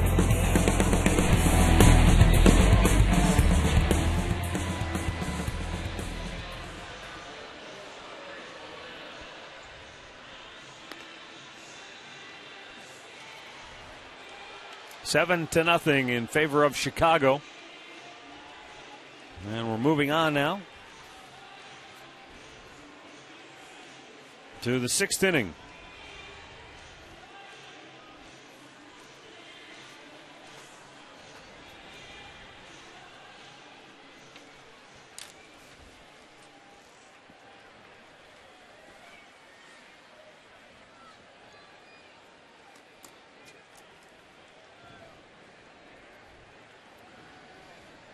Ray Olmedo will lead it off and flies the ball to center field. 1 away. Don't miss Sunday Strategy, presented by Audi Bedford. Jim Donovan, Doug Deacon, and Tony Grossi return tomorrow night to break down the Browns matchup with the New York Football Giants. Sunday Strategy tomorrow night at 7 right here on STO. All right, so let's start with the National League. You've got Atlanta and St. Louis in a 1-game playoff. Who do you like? Wow. Well, I'm thinking if Atlanta pitches that Medellin kid, I got to go with him. He hasn't lost in a long time. 20-some starts. what's it, since 2010. They've had a nice year. So, if I got to pick, I'd say Atlanta. I'd go with St. Louis just because of the players, the guys with the experience that have been there, played in clutch situations. But it's, one game, who knows? None of these guys have been That's the in only many one-game disheartening thing that I deals. don't like about the extra wild card team is that it's a one-game, win or go home. And I wish it was a 3-game series, but it's not. So, all right, let's go with you, though. Okay, so Atlanta wins. Then Atlanta goes to face Washington. Yeah. Who do you like there? Boy, oh, boy. How can you not just ride the Washington wave, right? Well, the way they've been playing all year. It takes some time. They don't have Strasburg. That's going to be in there, but they do. They have some solid pitching. That's a good team. Yeah. It really is. That would be a good series. I think the big series to watch is San Francisco-Cincinnati. All right, that brings me to that series. Cincinnati with 97 wins going into tonight. San Francisco, 94 wins. They held off the Dodgers, all the moves, the big trades, the noise the Dodgers made. They played better after Giants, Cabrera, They lost Melky Cabrera, right, who was leading the league in hitting. And they've Posey picked it up a little bit from behind the plate, didn't he? And a subpar year from Tim Lincecum. Yeah. And you know what? If I had to pick it, I'd go Cincinnati. They've been pretty good all season long. Pretty great. Consistent. I've been Steady told as she that goes. They're probably one of the best teams out there. Bullpen, solid. Yes. Chapman at the back end, throwing throwing 100. Yeah. Johnny Cueto, yeah. You know what's interesting about San Francisco is, the forgotten guy, Barry Zito, who's sort of resurfaced. I think he's won his last 7 starts or 7-0 down the stretch. They don't have the guy at the back end, the beard, though. He's out. That's the one thing that scares me about San Francisco. They've got a nice team. I really like the ball club. I think they're well managed. They just don't have that closer, and Cincinnati does. When you get into a series like that, you certainly need a great bullpen. So you think Cincinnati, potentially Washington, the brawl for it all? Who do you like to go to the World Series if it gets to that? Between Washington and Cincinnati? Yeah. I'm going to stay with Cincinnati. All right.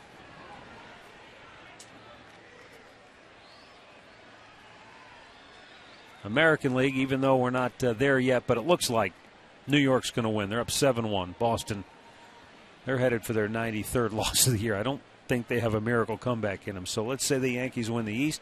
That means Baltimore and Texas in a one-game playoff at Texas. I'll take Texas. Think they can bounce back from everything? Yeah. Yes, I do. All right.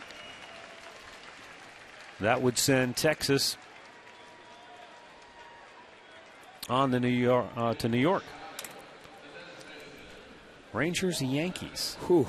Boy, the Yankees get the #1 seed, don't exactly get a free pass because the Rangers, even with the struggles they've had, if they get it right. I'll tell you what, I may take Texas in that series too. The one thing, though, the Yankees have always had Texas's number. Now, I know that's different teams in different eras. They haven't the last 2 years, who's been in that World Series. That's true. 2 years ago, they beat the Yankees. Okay, so that brings us to Detroit and Oakland. And Detroit. Well, now I got to go with Oakland. I'm sorry. I'm going with Oakland. Just the way they've been playing, it's a great story. I'll take Oakland. Although, I know you got to go up and they got to face Verlander, and then Scherzer's pitching, and you got Pfister, and they've got the Triple Crown winner. I'm just riding the emotion of today. That's all. But I just think too, Oakland's I think one of Detroit with their players could beat them, but I got to ride the wave. But Oakland's like that team, like they're playing with house money, and they're like whatever. They're hot at the right time. They won the last six straight. They play as though they don't have a care in the world, and they that don't is right tough now to beat in the postseason. Yeah, if it continues like that in the postseason. Yeah. If that attitude does. Melvin's done a great job there. Yeah, Melvin. Yeah, I'll go with okay. I'd love to see Oakland, Texas, in the and then ALCS. Oakland and Texas again. Yeah, wow, I know that would be fun. Sure would. So that's what I'm pulling for. And then an Oakland-Cincinnati World Series. Why not? Like back in the day, yeah, or back in the old days in the 70s.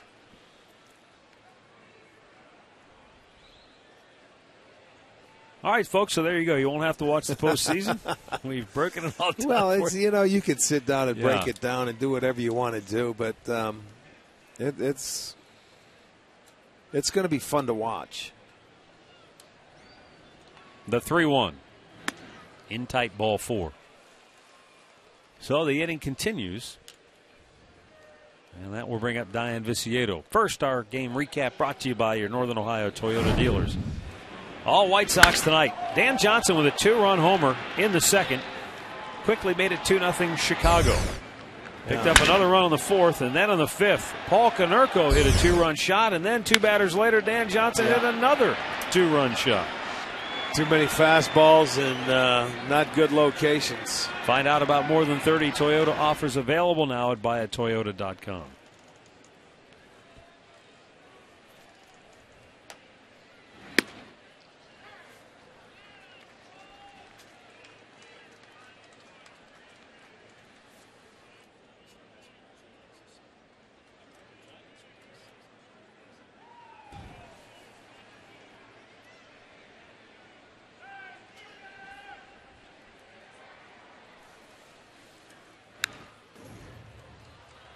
No balls, 2 strikes.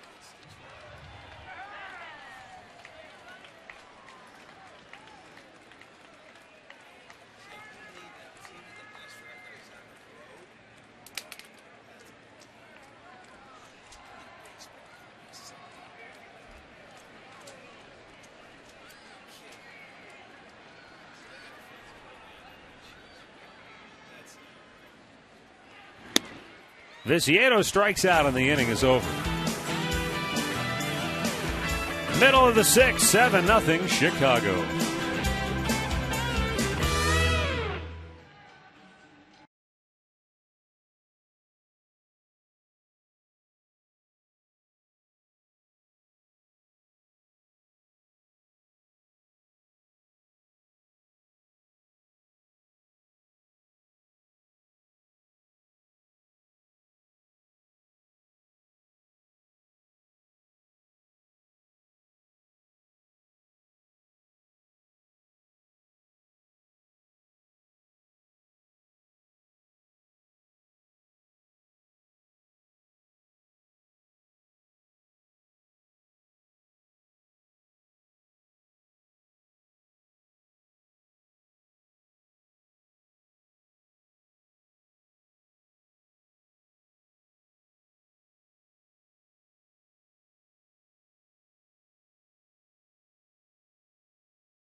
All right, we're back here, bottom of the 6th inning. And the White Sox on top 7-0.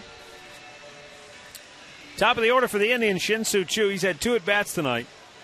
And if this one doesn't turn out better, he might get tossed from the game because the first 2, he didn't like the calls by the umpire, home plate umpire, and then the third base umpire. Thought the first one was high. Thought the second one he didn't swing.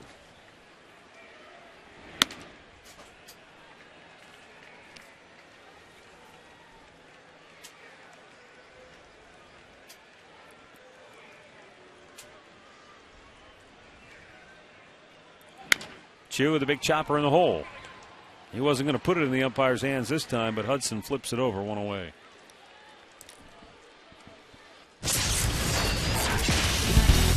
Here's our great clip of the year. As Drupal Cabrera's walk-off homer off a Roldis Chapman. In interleague play, great clips. It's going to be great. Certainly, it was one of the highlights of this season, coming off one of the top closers in the National League. We just talked about him a couple of moments ago. He's a real asset at the back end of that Reds bullpen. But on that night, Asdrubal Cabrera got him for a game winner. Jason Kipnis, 0 for 2 on the night. You know, he went on and struggled for a couple of games after that. You know, appearances that he went in there, but then he settled in and got back to normal.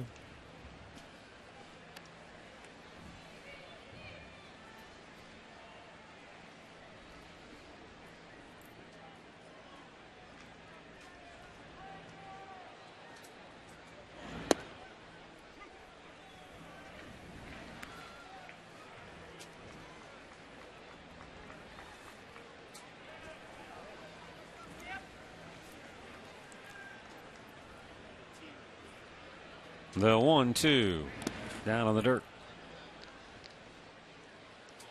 He's been getting the 2 strikes and trying to bury that slider into everybody. Left-handers, right-handers, it doesn't matter.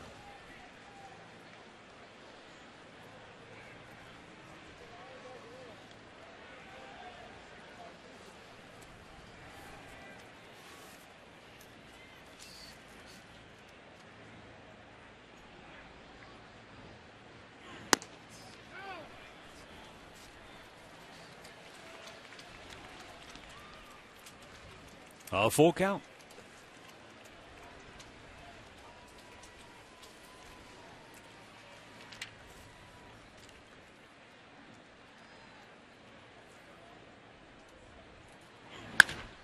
And a base hit into right field for Jason Kipnis. And the Indians have a one-out base runner here in the 6th. Just their second hit of the night and their first since Lonnie Chisenhall's single in the 1st inning.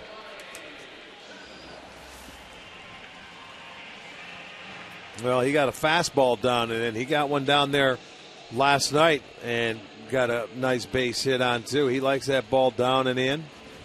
Typical left-hander. Lined it into right field. So only the second Indians hit.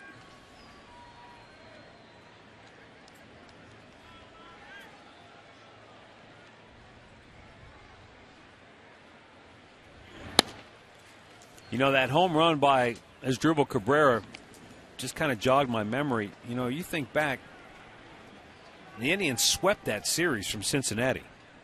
And now you've got Cincinnati going to the World Series. That just tells you how crazy the year went from the Indians sweeping Cincinnati here at home. They were in first place after that series, went to Houston, and we've talked about this a number of times, lost 2 out of 3 to the Astros.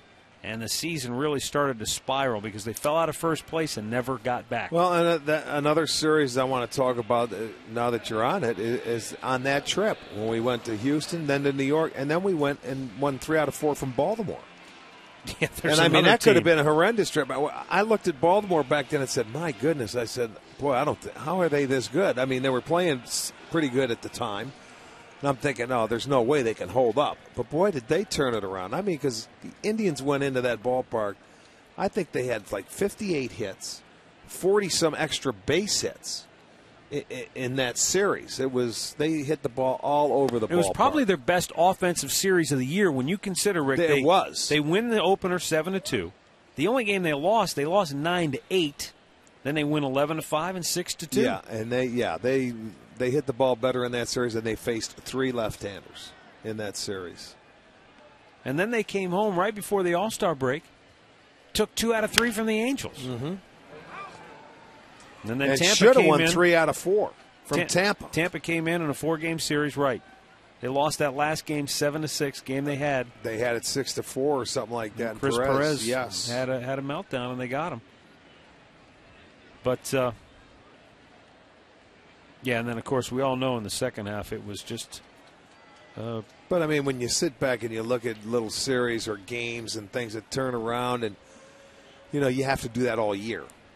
Right. I mean, you have to do that all year. There's certain games, and we say this every year going into spring training or coming out of spring training. Look, you're going to win 60, you're going to lose 60. That's a given. It's what you do with those other 42 games that really make a difference. And I'm talking about as a team. This is an organization that they have to start playing more as a team. Well, our numbers at the Open. Talked about the numbers in the opening game of the series. Middle game of the series, horrendous. Yeah. And I mean, when you win an opening game of a series, if you can win out of the next 2, you win the series. That's every team's goal going into that. Win 2 out of 3. Win 2 out of 3, move on. Of course, it's not going to happen, and you're going to go through streaks, and you're going to go through slumps, but every team does it. But too many times this team would win the opening game of a series, and then in game 2, they'd lose the next have 2. no chance. I mean, they'd score 1 run, or whatever the case would be. They would lose the next 2. That's the way it went. Yep. Russ Kanzler has walked and struck out. 2-2 count. And he sends a fly ball into center field where Jordan Danks will make the catch. 6 in the books. It's the White Sox 7 and the Indians nothing.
Don't feel like breaking out these this winter and would much rather wear this, then join us in Arizona for spring training this year. It's going to be here before you know it, and no matter what your schedule is, the Indians have a trip that will work for you, whether it's just a weekend getaway or an all-inclusive spring training trip that would include a player meet and greet. The Indians have a deal for you. It's online right now, Indians.com. It's going to be a blast, so make sure to check it out. Matt, Rick, back over to you guys. Katie, quit trying to get your winter clothing assembled for the off season. The hat, the jacket. I want to know who's going to wear a foam hand to spring training. She will. Keep her hands warm. That's her way of getting gloves. She's got big hands. Big Hands Johnson. Yeah. Unbelievable. We're going to see her on the slopes with Cleveland Indian gear on. With big giant red hands wrapped around the ski poles. Here's Dan Johnson. Two-run homers in the ball game. This time he pulls it on the ground at first. Jack Hanahan will flip it to Seddon for out number 1.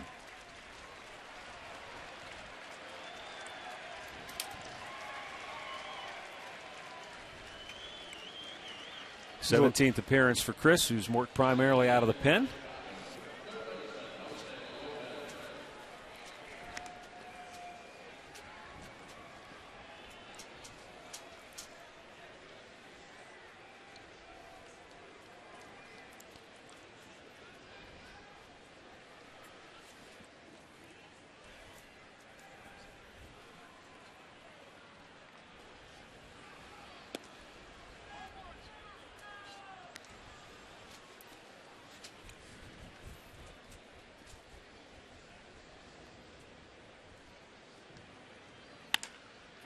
Bounce to third. Off the glove of Chisenhall. He recovers, fires to first, and Hanahan couldn't come up with it. So bobbles on both ends that time. I still think it's going to be on Chisenhall overall. He didn't catch it cleanly, and then by the time he throws it, I'm not sure if he pulls him off the base. He does not. We'll see who they give it to. Base hit. Okay. Jose Lopez says thank you very much. His second hit of the night.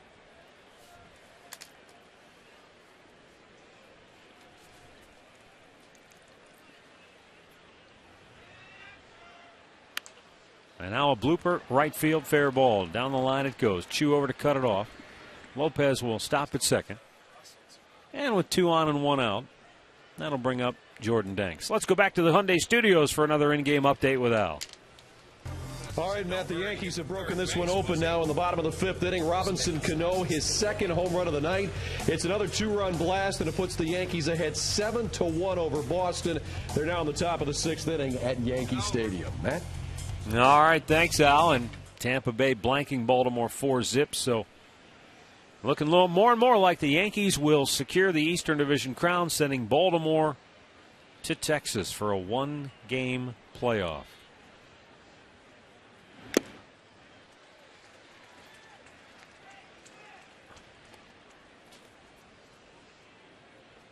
Evan Longoria has hit 3 solo home runs for Tampa Bay tonight. Wow. What is it about the last day and Longoria hitting a homer? You know, we keep track of opening day home runs. People are going to have to start keeping track of the last day home runs.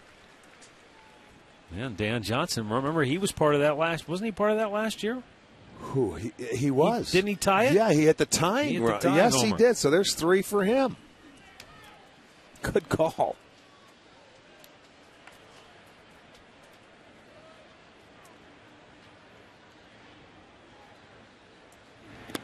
In the dirt.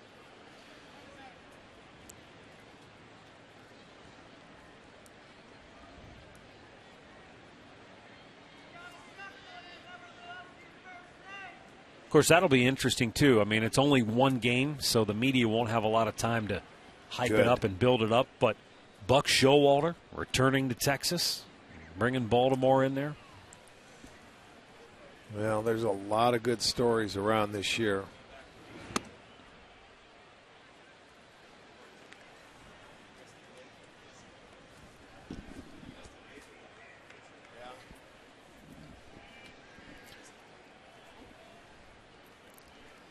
Tommy, why don't you come down and jump on the mic with us, will you, please? I can't hear you well enough back there. He's chatty tonight. Yeah, it's the last day. He's going to miss us. Like the flu. 2-2 pitch is outside a full count.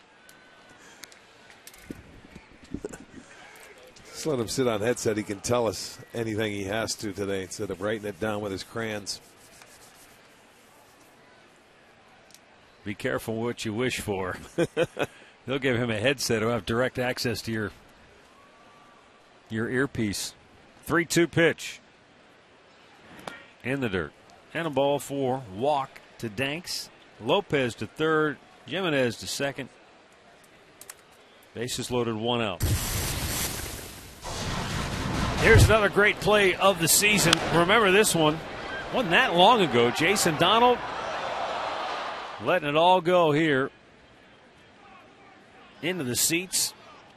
Tumbled over. Held on to the catch. Yeah, he sure did. Got a lot of grief from the fans. Well, what are you going to do? He was going over there to make the catch. Yeah. And did make a nice catch going into the seats. Don't have to worry about it out there in center. Chop to short, could be 2. Phelps to second for 1. Kipnis relay. Got him, double play, inning over. The White Sox load him up, but Seddon gets a 2-for-1 ball to minimize the threat. 7th inning stretch brought to you by the Cleveland Clinic's free walking program. Let's Move It Mondays at Progressive Field in the Metro Park Zoo. Visit letsmoveit.org for more information.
Bottom of the 7th inning, and we get a look in from our Panini's camera. Stop by and get overstuffed at Panini's Bar and Grill.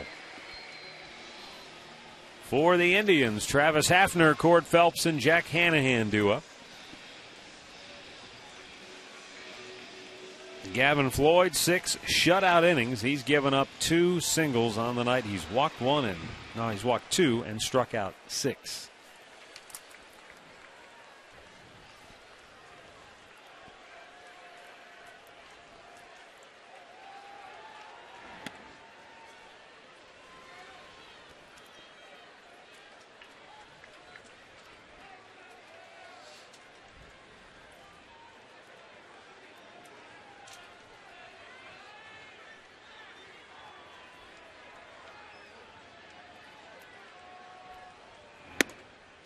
Up high, 2 balls, no strikes.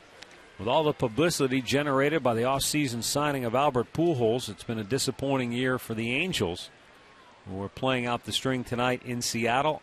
And Eric Wedge and the Mariners are going out in style tonight. They lead 12-0 in the 7th inning. Well, back then when you think, the moves that are made in the offseason, whether it's November, December, January, you just can't hand people. Pujols, C.J. Wilson, everybody said, well, the Angels are going to win the West. They're going to the World Series. They're going to win the West. Nobody ever talked about Oakland. They weren't supposed to do anything. And anybody who said they would pick them for the playoffs is out crazy, just downright crazy. That's what makes it so great, the story's so great. You have to play the 162-game schedule. I don't care. You can put a team of all-stars together, but you have to play the games. I know people thought highly of Washington coming into this year, but I don't remember too many people picking them to win. I'll tell you who did. Davey Johnson did in spring training. He believed he was going to do it. Loops to left field and a base hit for Travis Hafner. The Indians get their 3rd hit of the night as Hafner leads off the 7th with a base hit to left field.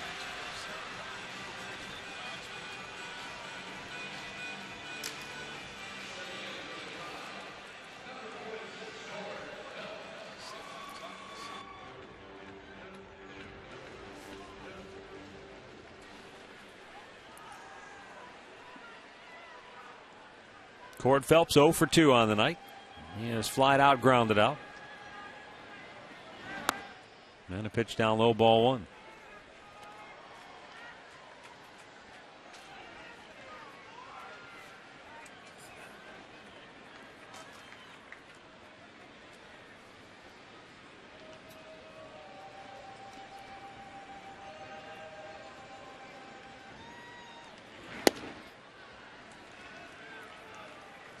Two 2-0 the count on Phelps. Brian Omagrosso getting loose for Chicago. Gavin Floyd closing in on 100 pitches for the night. He's at 97. Phelps pops it in the air to center field. And Danks will make the catch, 1 away. Here's our Ford highlight reel on this date in 1995. Tony Pena. Game 1 of the postseason against Boston. 3-0 count. Just got over. And that was very late in the morning, or early in the morning, I should say. 13th inning? Yep, 13th inning. 2 o'clock in the morning. Kind of a light drizzle falling on and off at times that night.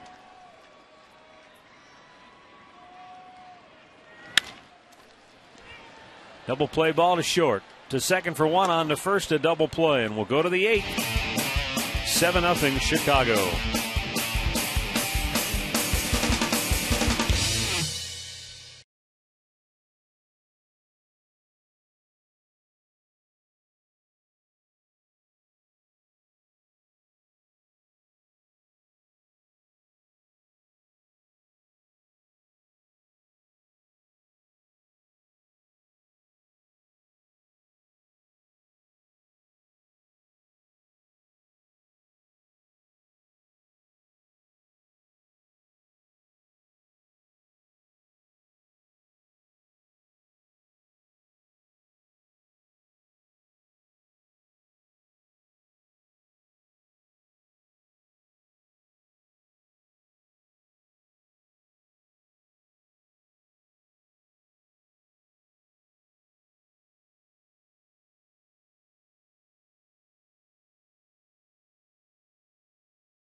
authority of the Cleveland Indians and may not be reproduced or retransmitted in any form. And the accounts and descriptions of this game may not be disseminated without the express written consent of the Cleveland Indians.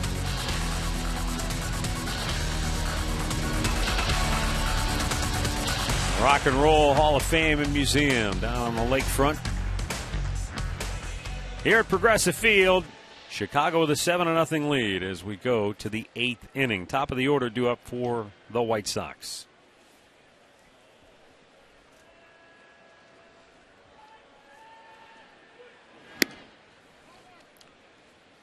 Well, as we wind down our coverage of the 2012 baseball season, it's been a pleasure and certainly a lot of fun again to work alongside you, Arch. And certainly we can't do it without a host of people. Oh, my goodness, you're exactly right. A big team here. Yeah, very, very much so. And everybody is, folks at home only see you and I. They don't get to see the score of talented people behind the scenes that make it work every single night for 6 months during the season. And, of course, we have to start at the top. President of Sports Time Ohio, Jim Liberator. Executive producer, Pat Kilkenny. Coordinating producer, Steve Warren. Each and every game directed by Jim Murphy. Directed by Pat Murray. Seddon will take that and throw out Orlando Hudson one away. Technical directors, Dan Larson. EVS operators, Mike Simons, Matt Weber, and Steve Bardo. They bring you all the replays, and how many hundreds of thousands of replays do they put together during the course of a season? Mike Pachta, he does all the graphic work, but he's also our conscience on a lot of these broadcasts. He's got all the historical facts at his fingertips. Font coordinator Bob Zink. Lance Zink operates the score bug. Pre-game producer Mike Bachman does a terrific job night in and night out. BTO. The guy that brings you all the sounds around the ballpark. Bill Schnack. Mike Grignon and Melissa Van Meter. Every team needs a utility man. Guy that does a little bit of this, a little bit of that, fills in, and that's Mark Koha. He does a terrific job as well. Our statistician extraordinaire, Tom Boshenik. And on occasions, Teflon Tom, without a doubt. On occasions when he can't answer the call, Jeff Gears fills in. The amazing Kreskin. And on the even rarest of occasions that one of those two is not available, John Krepop will sit in the chair. Yes, indeed. 40 years of Long-time service here. press box attendant. There's a liner to left field. And a base hit for Dwayne Wise. With one out here in the 8th inning. Stage manager Gary Coach. He keeps everybody in line. Also known as the captain. Of what, I don't know. And, of course, back at Sports Time Ohio, Kelly Myers keeps everybody scheduled right, and all the requests that we have during the season, she takes care of everyone. Looks like Sandy Alomar's ready to make a change. Chris Seddon's night is over. Frank Herman's coming on when we come back.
Aerial coverage tonight provided by Goodyear. Everything Goodyear has learned making tires that go the distance inspires what they roll into yours. Goodyear, more driven. Wonder if they're going to be heading on their way back down to Akron tonight after this shot here. Yeah. Take it to the hangar.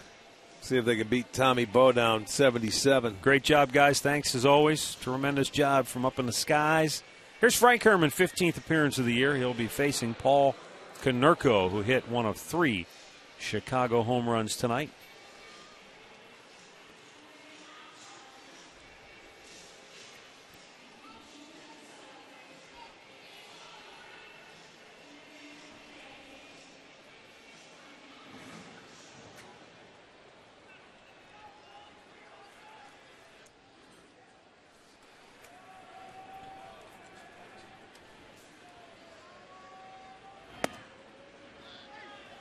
Just a few more thank yous tonight. Of course, the Indians Media Relations Director Bart Swain, Court Berry trip, help us out with statistical information on a nightly basis, and we appreciate their efforts all season long.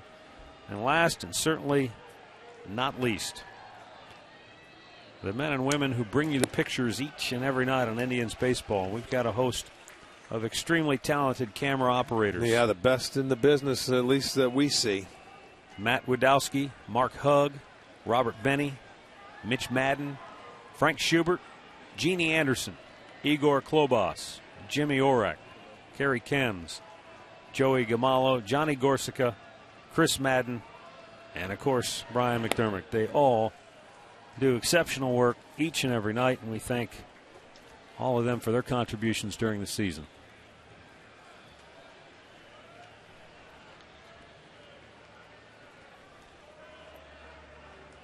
One on, one out, and a 1-2 count for Paul Konerko.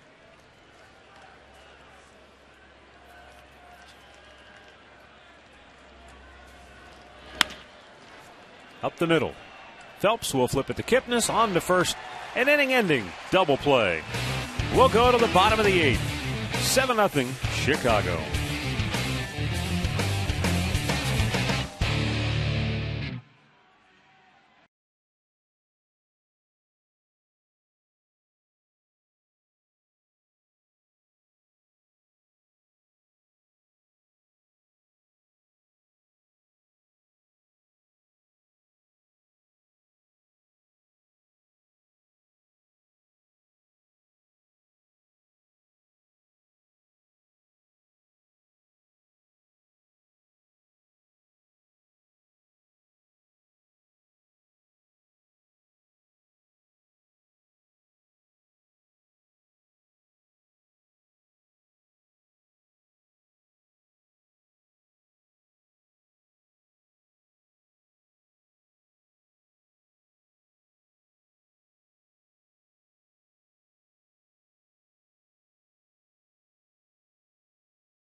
Lou Marson fouls it straight back.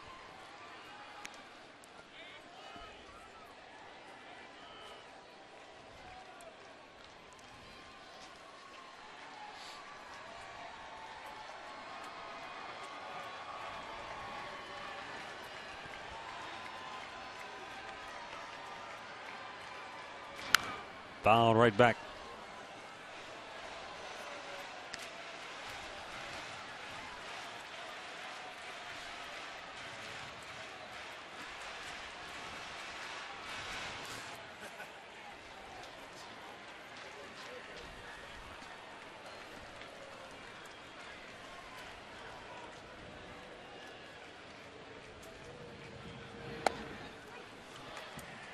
Strike 3 called. Marson is out looking.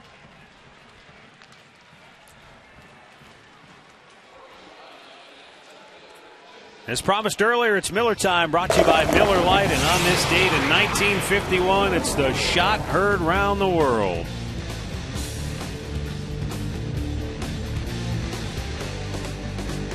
Bobby Thompson, game-winning homer for the New York Giants, crushing the hearts of the Brooklyn Dodgers, and forever in baseball lore, one of the greatest plays ever.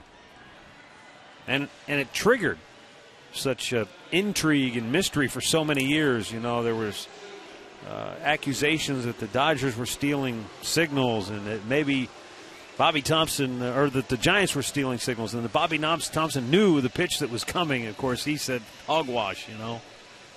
But well, even if you know what's coming, you still got have to hit it. it. Yeah.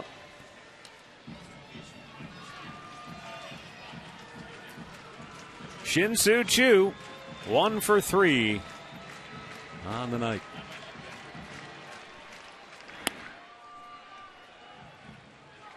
I beg your pardon. 0 for 3 on the night.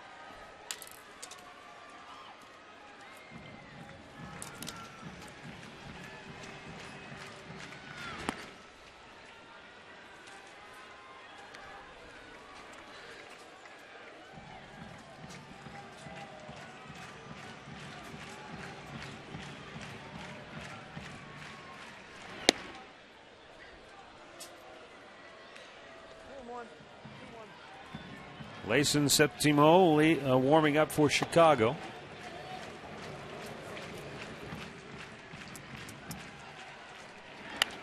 Choo fouls it back out of play.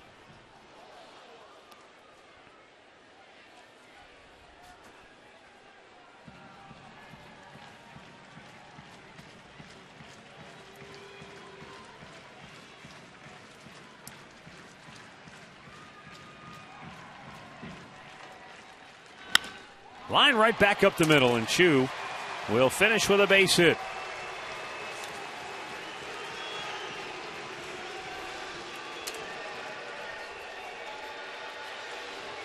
And is 1 for 4 tonight.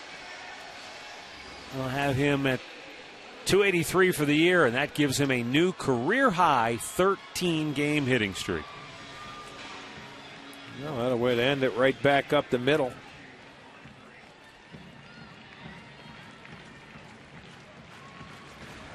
That's only 4 hits for the Indians. All of them have been singles.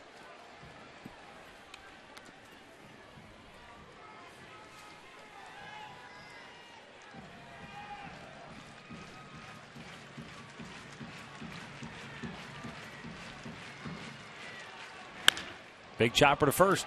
Foul ball.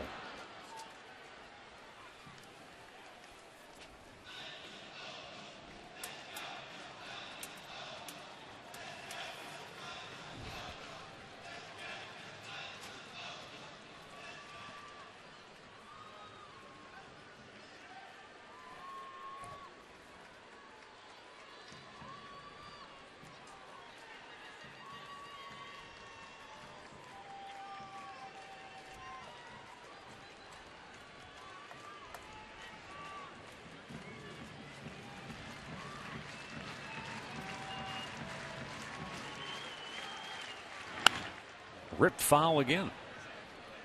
Count stays 0-2.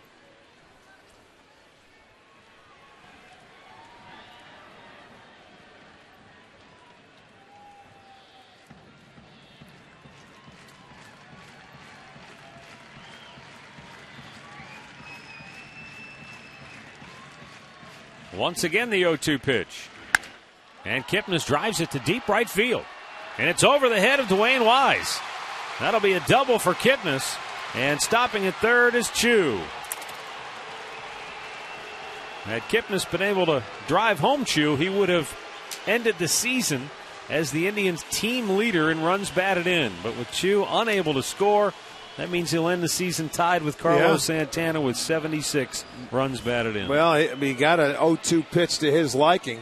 It'll go as our McDonald's I'm loving. He drove it. That's not a very good 0-2 pitch. He left a fastball up middle of the plate and hits it over the head of Wise.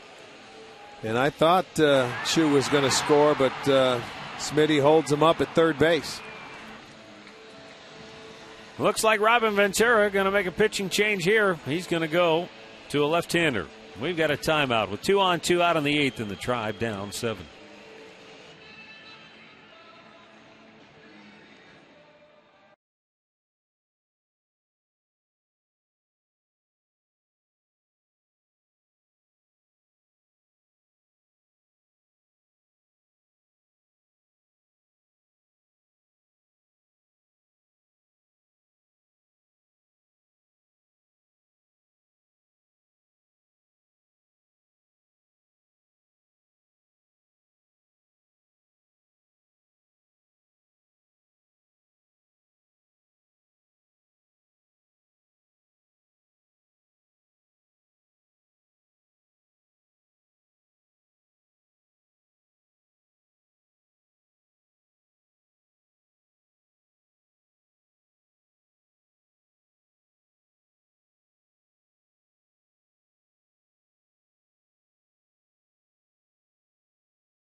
Seven 0 Chicago. Indians have 2 on with 2 out. And Lonnie Chisenhall will be coming up against Layson Septimo. Now the lefty coming on, they're going to try and keep the Indians off the board and keep a 0 on it if you're the White Sox. But Chisenhall is going to have an opportunity here with 2 outs now. After Chu got a base hit, Kipnis had a 2-out base hit, an 0-2 double. So now they can at least get on the board here. Lonnie 1 for 3. He singled back in the first.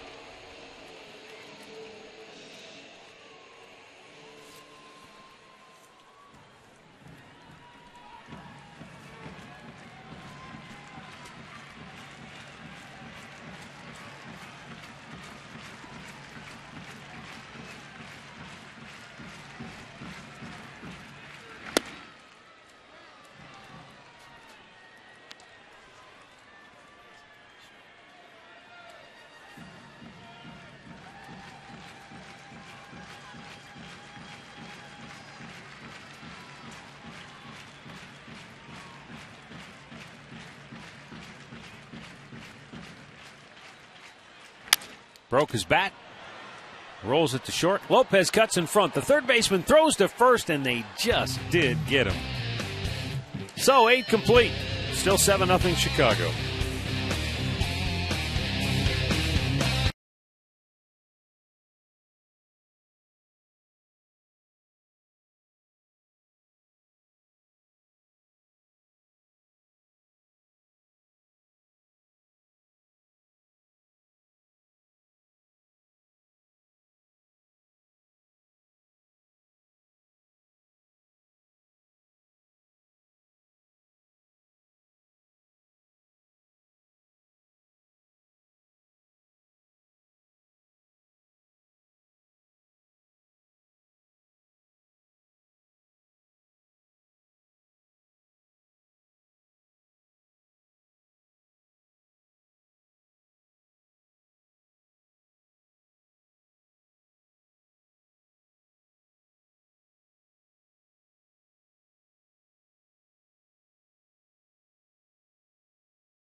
Well, welcome back. 7-0 White Sox here, top half of the 9th inning. Here tonight, you're going to get the box score. Your Northern Ohio Hyundai dealer. We invite you to come see the 2012 Sonata. Visit NorthernOhioHyundaiDealers.com today. And it's going to be a White Sox box score. They have the 2-run home run ball was the order of the night for the White Sox. Johnson had a pair of them. Konerko had a 2-run homer. Vinny Pistano will come on now and pitch the 9th. Viciedo, Johnson, and Lopez due up for Chicago.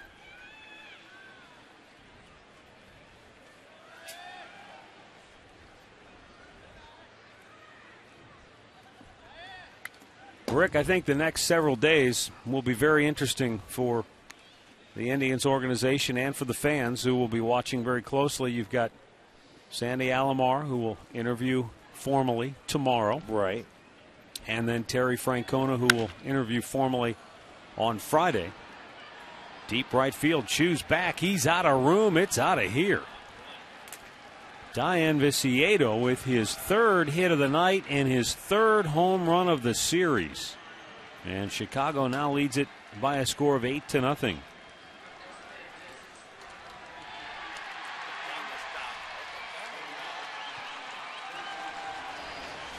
This guy, it shows you the strength. He can hit a fastball. And now just watch the carry on this. You thought it was going to be a routine fly ball for Chu, and I'll tell you what, he runs out of room. That is strong. Dan Johnson's hit 2 2-run homers here tonight.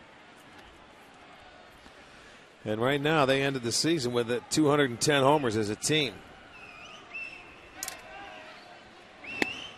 Chris Antonetti has said that there could be other candidates, but primarily those are the 2 guys they're focused on. I don't think they need any more, really. I agree with you. To be honest with you, I think they should have a really good idea on Sandy Alomar by now. He's been here, the bench coach. Going through the formal interview, I guess you have to. Johnson just hit his 3rd home run of the game. Wow. Oh, man. Is he going home in grand style? Dan Johnson with a 3-homer game, so he's equaled his old teammate Evan Longoria. Yeah, and he's actually surpassed him because he has more RBIs. Longoria's hit 3 solo homers. Johnson 3 homers and 5 runs batted in. Wow. What a night. I mean, this is a line drive. You could tell by the crack of the bat. All 3 fastballs, and I mean, they are all gone in a hurry. Look at that thing fly out of here. It's 9-0 Chicago now. And now Jose Lopez fouls one back. Well, that makes Jeff Manto smile, the White Sox hitting coach. The White Sox, for the better part of the month, struggled to get any kind of clutch hitting, which is a big reason why they fell short. And Detroit surpassed them to win the Central Division, but they've had a couple of big games offensively in this series. Last Sox to homer 3 times in a game was Carlos Quentin, who did it May 24th last year. Yeah, I agree with you, though. Those 2 candidates, you're not going to get any better than those 2, and they'll both interview in the next 2 days. And I know Chris Antonetti would like to have a decision and get it done quickly, so that you can move work forward, to be done. Get your staff in place and start the business of getting things turned around. And if that guy is Sandy Alomar Jr., then certainly they've got great familiarity with him. He has great familiarity with the organization. But Sandy, to his credit, he's a classy guy all the way around. He has said himself, hey, Terry Francona has tremendous credentials. He's got 2 World Series wins, and if they pick him, I certainly understand that. Sandy grew up in the game of baseball with his dad, with his brother Robbie. I mean, he knows. He's a true pro, man. And when you look at me or tell me Sandy Alomar, I think Cleveland Indians. He came over here. This is where he was born and raised, and I'm sure he would love it to death to get that job, and I hope he does. but it's all part of a process, and he understands that. And you just have to wait to see. The Indians' brain trust, they have to make the decision on what goes on. Right, and Sandy, in speaking about Francona, saying, hey, he's a great candidate, he's got the credentials, but he also says, but I feel like I'm ready. Yeah. I feel like I'm ready and I can do the job. So you know he's not conceding. Everybody, you need your first opportunity, and this is not an opportunity. 6 games into the season is not an opportunity to manage. You know, this was thrust upon him after the firing of Manny Acta. So, you know, he got it. He didn't even get a chance to put his straw in the drink, you know, to take a sip. But, you know, I'm sure he's learned something from the 6 games here. Absolutely. Every day on the job, as you know, Rick, you know, all the years you spent in the game, 40 years, you learn something every day. Yeah. I mean, you learn something about people, about everything, and this would be a new venue for Sandy that he's never been there before, and he's really never managed in the minor leagues before. So you could say the same thing across the way with Robin Ventura. He had never managed before this year, and he took this team to the last week of the season with an opportunity to get to the playoffs. I'm sure he's learned a lot and has a lot more to learn.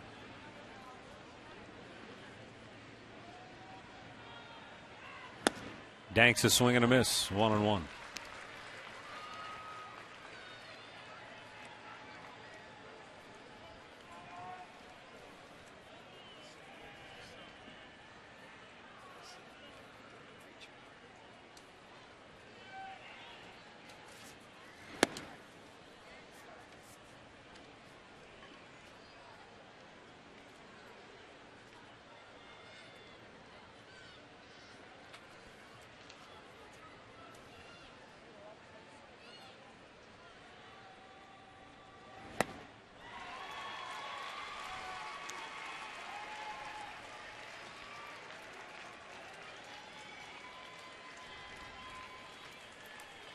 Mike Proctor researching right to the bitter end this year. The last 3-homer game in this ballpark, Larry Walker of the Colorado Rockies back in June of 2004. Happened on June 25th of that year.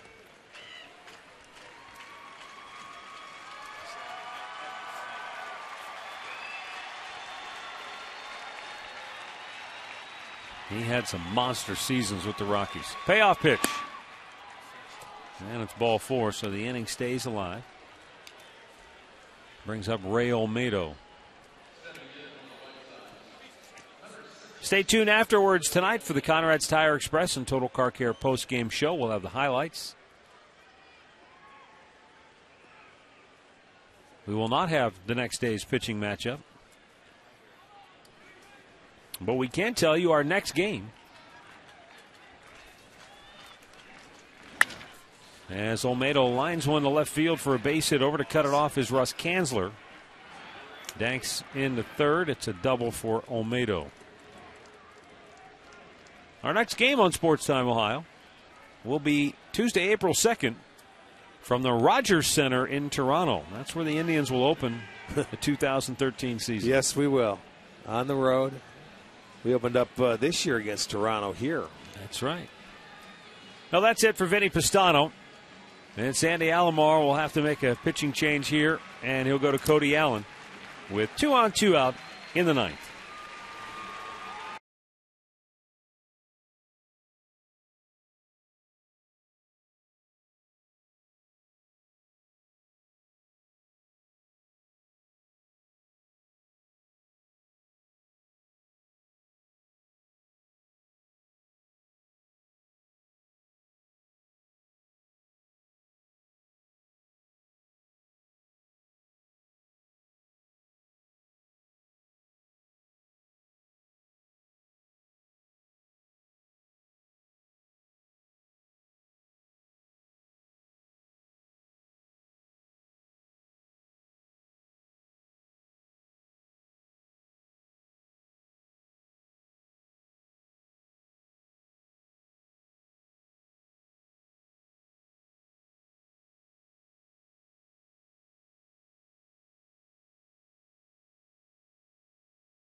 Chicago 9, Cleveland nothing.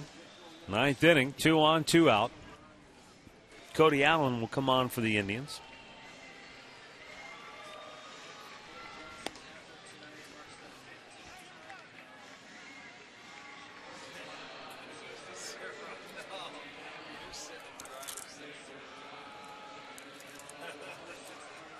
There are the White Sox base runners, and Orlando Hudson will be the batter.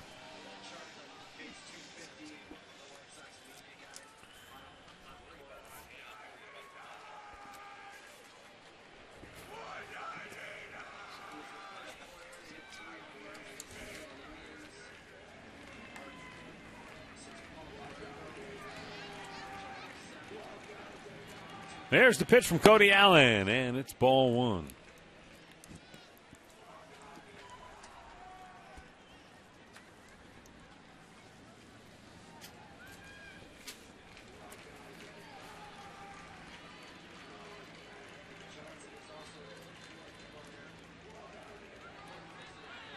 Swung on and missed, and the count evens a ball and a strike.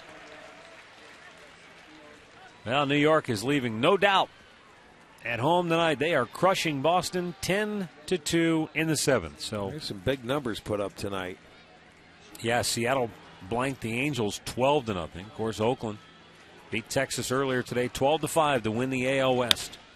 Hudson sends one on the ground to short, and Cord Phelps will throw him out. We'll go to the bottom of the 9th. 9-0 Chicago.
We go to the bottom of the 9th inning with the White Sox on top 9-0.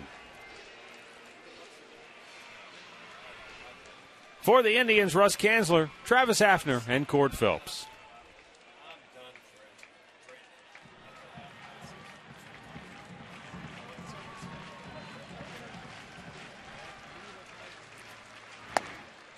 And a strike call.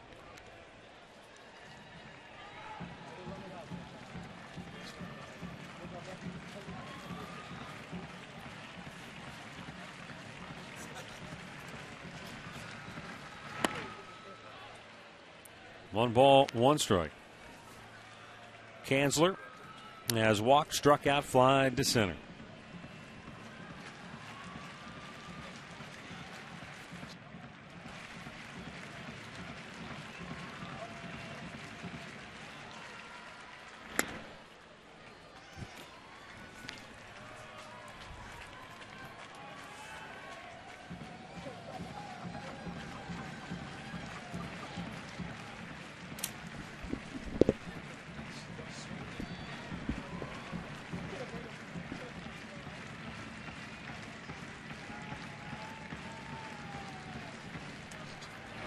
Kanzler blisters it foul. And 2 balls, 2 strikes leading off the bottom of the 9th.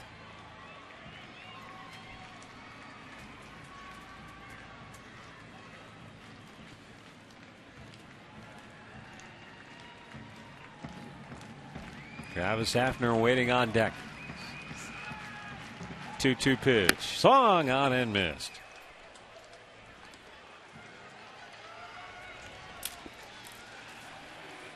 Stay tuned to Sports Time Ohio throughout the fall for coverage of Mid-American Conference football. And, of course, Sports Time Ohio is your home for the Ohio High School Athletic Association's high school football playoffs and state championship games. Our terrific coverage gives you everything wall to wall. Travis Hafner with a nice hand from the hometown crowd here, and what could very well be his final at bat as an Indian. Even the White Sox players applauding Hafner for what he's done here in his career. 200 home runs. Hits one up in the air on the infield. Back goes Olmedo. Actually, it's the third baseman Lopez who grabs it, and that's out number 2.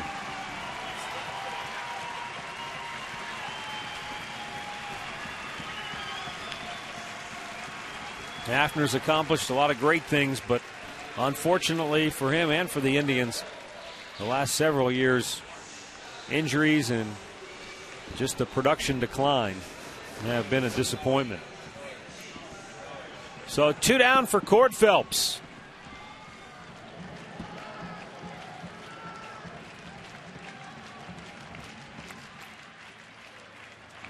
Swung on and missed.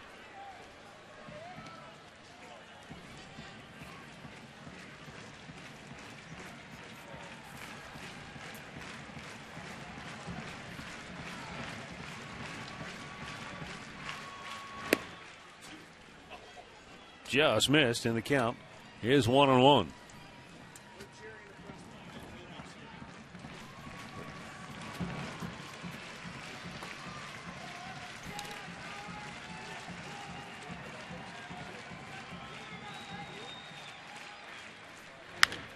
High pop foul out of play.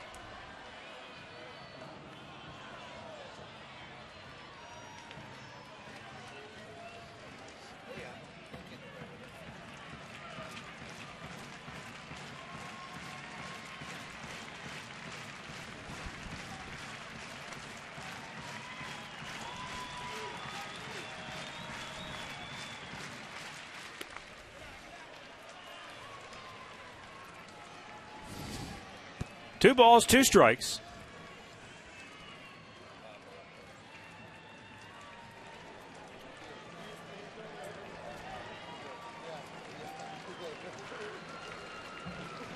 The set and the 2-2. And a swing and a miss ends the season. The Chicago White Sox take the finale 9-0 and take 2 out of 3 to win the final series.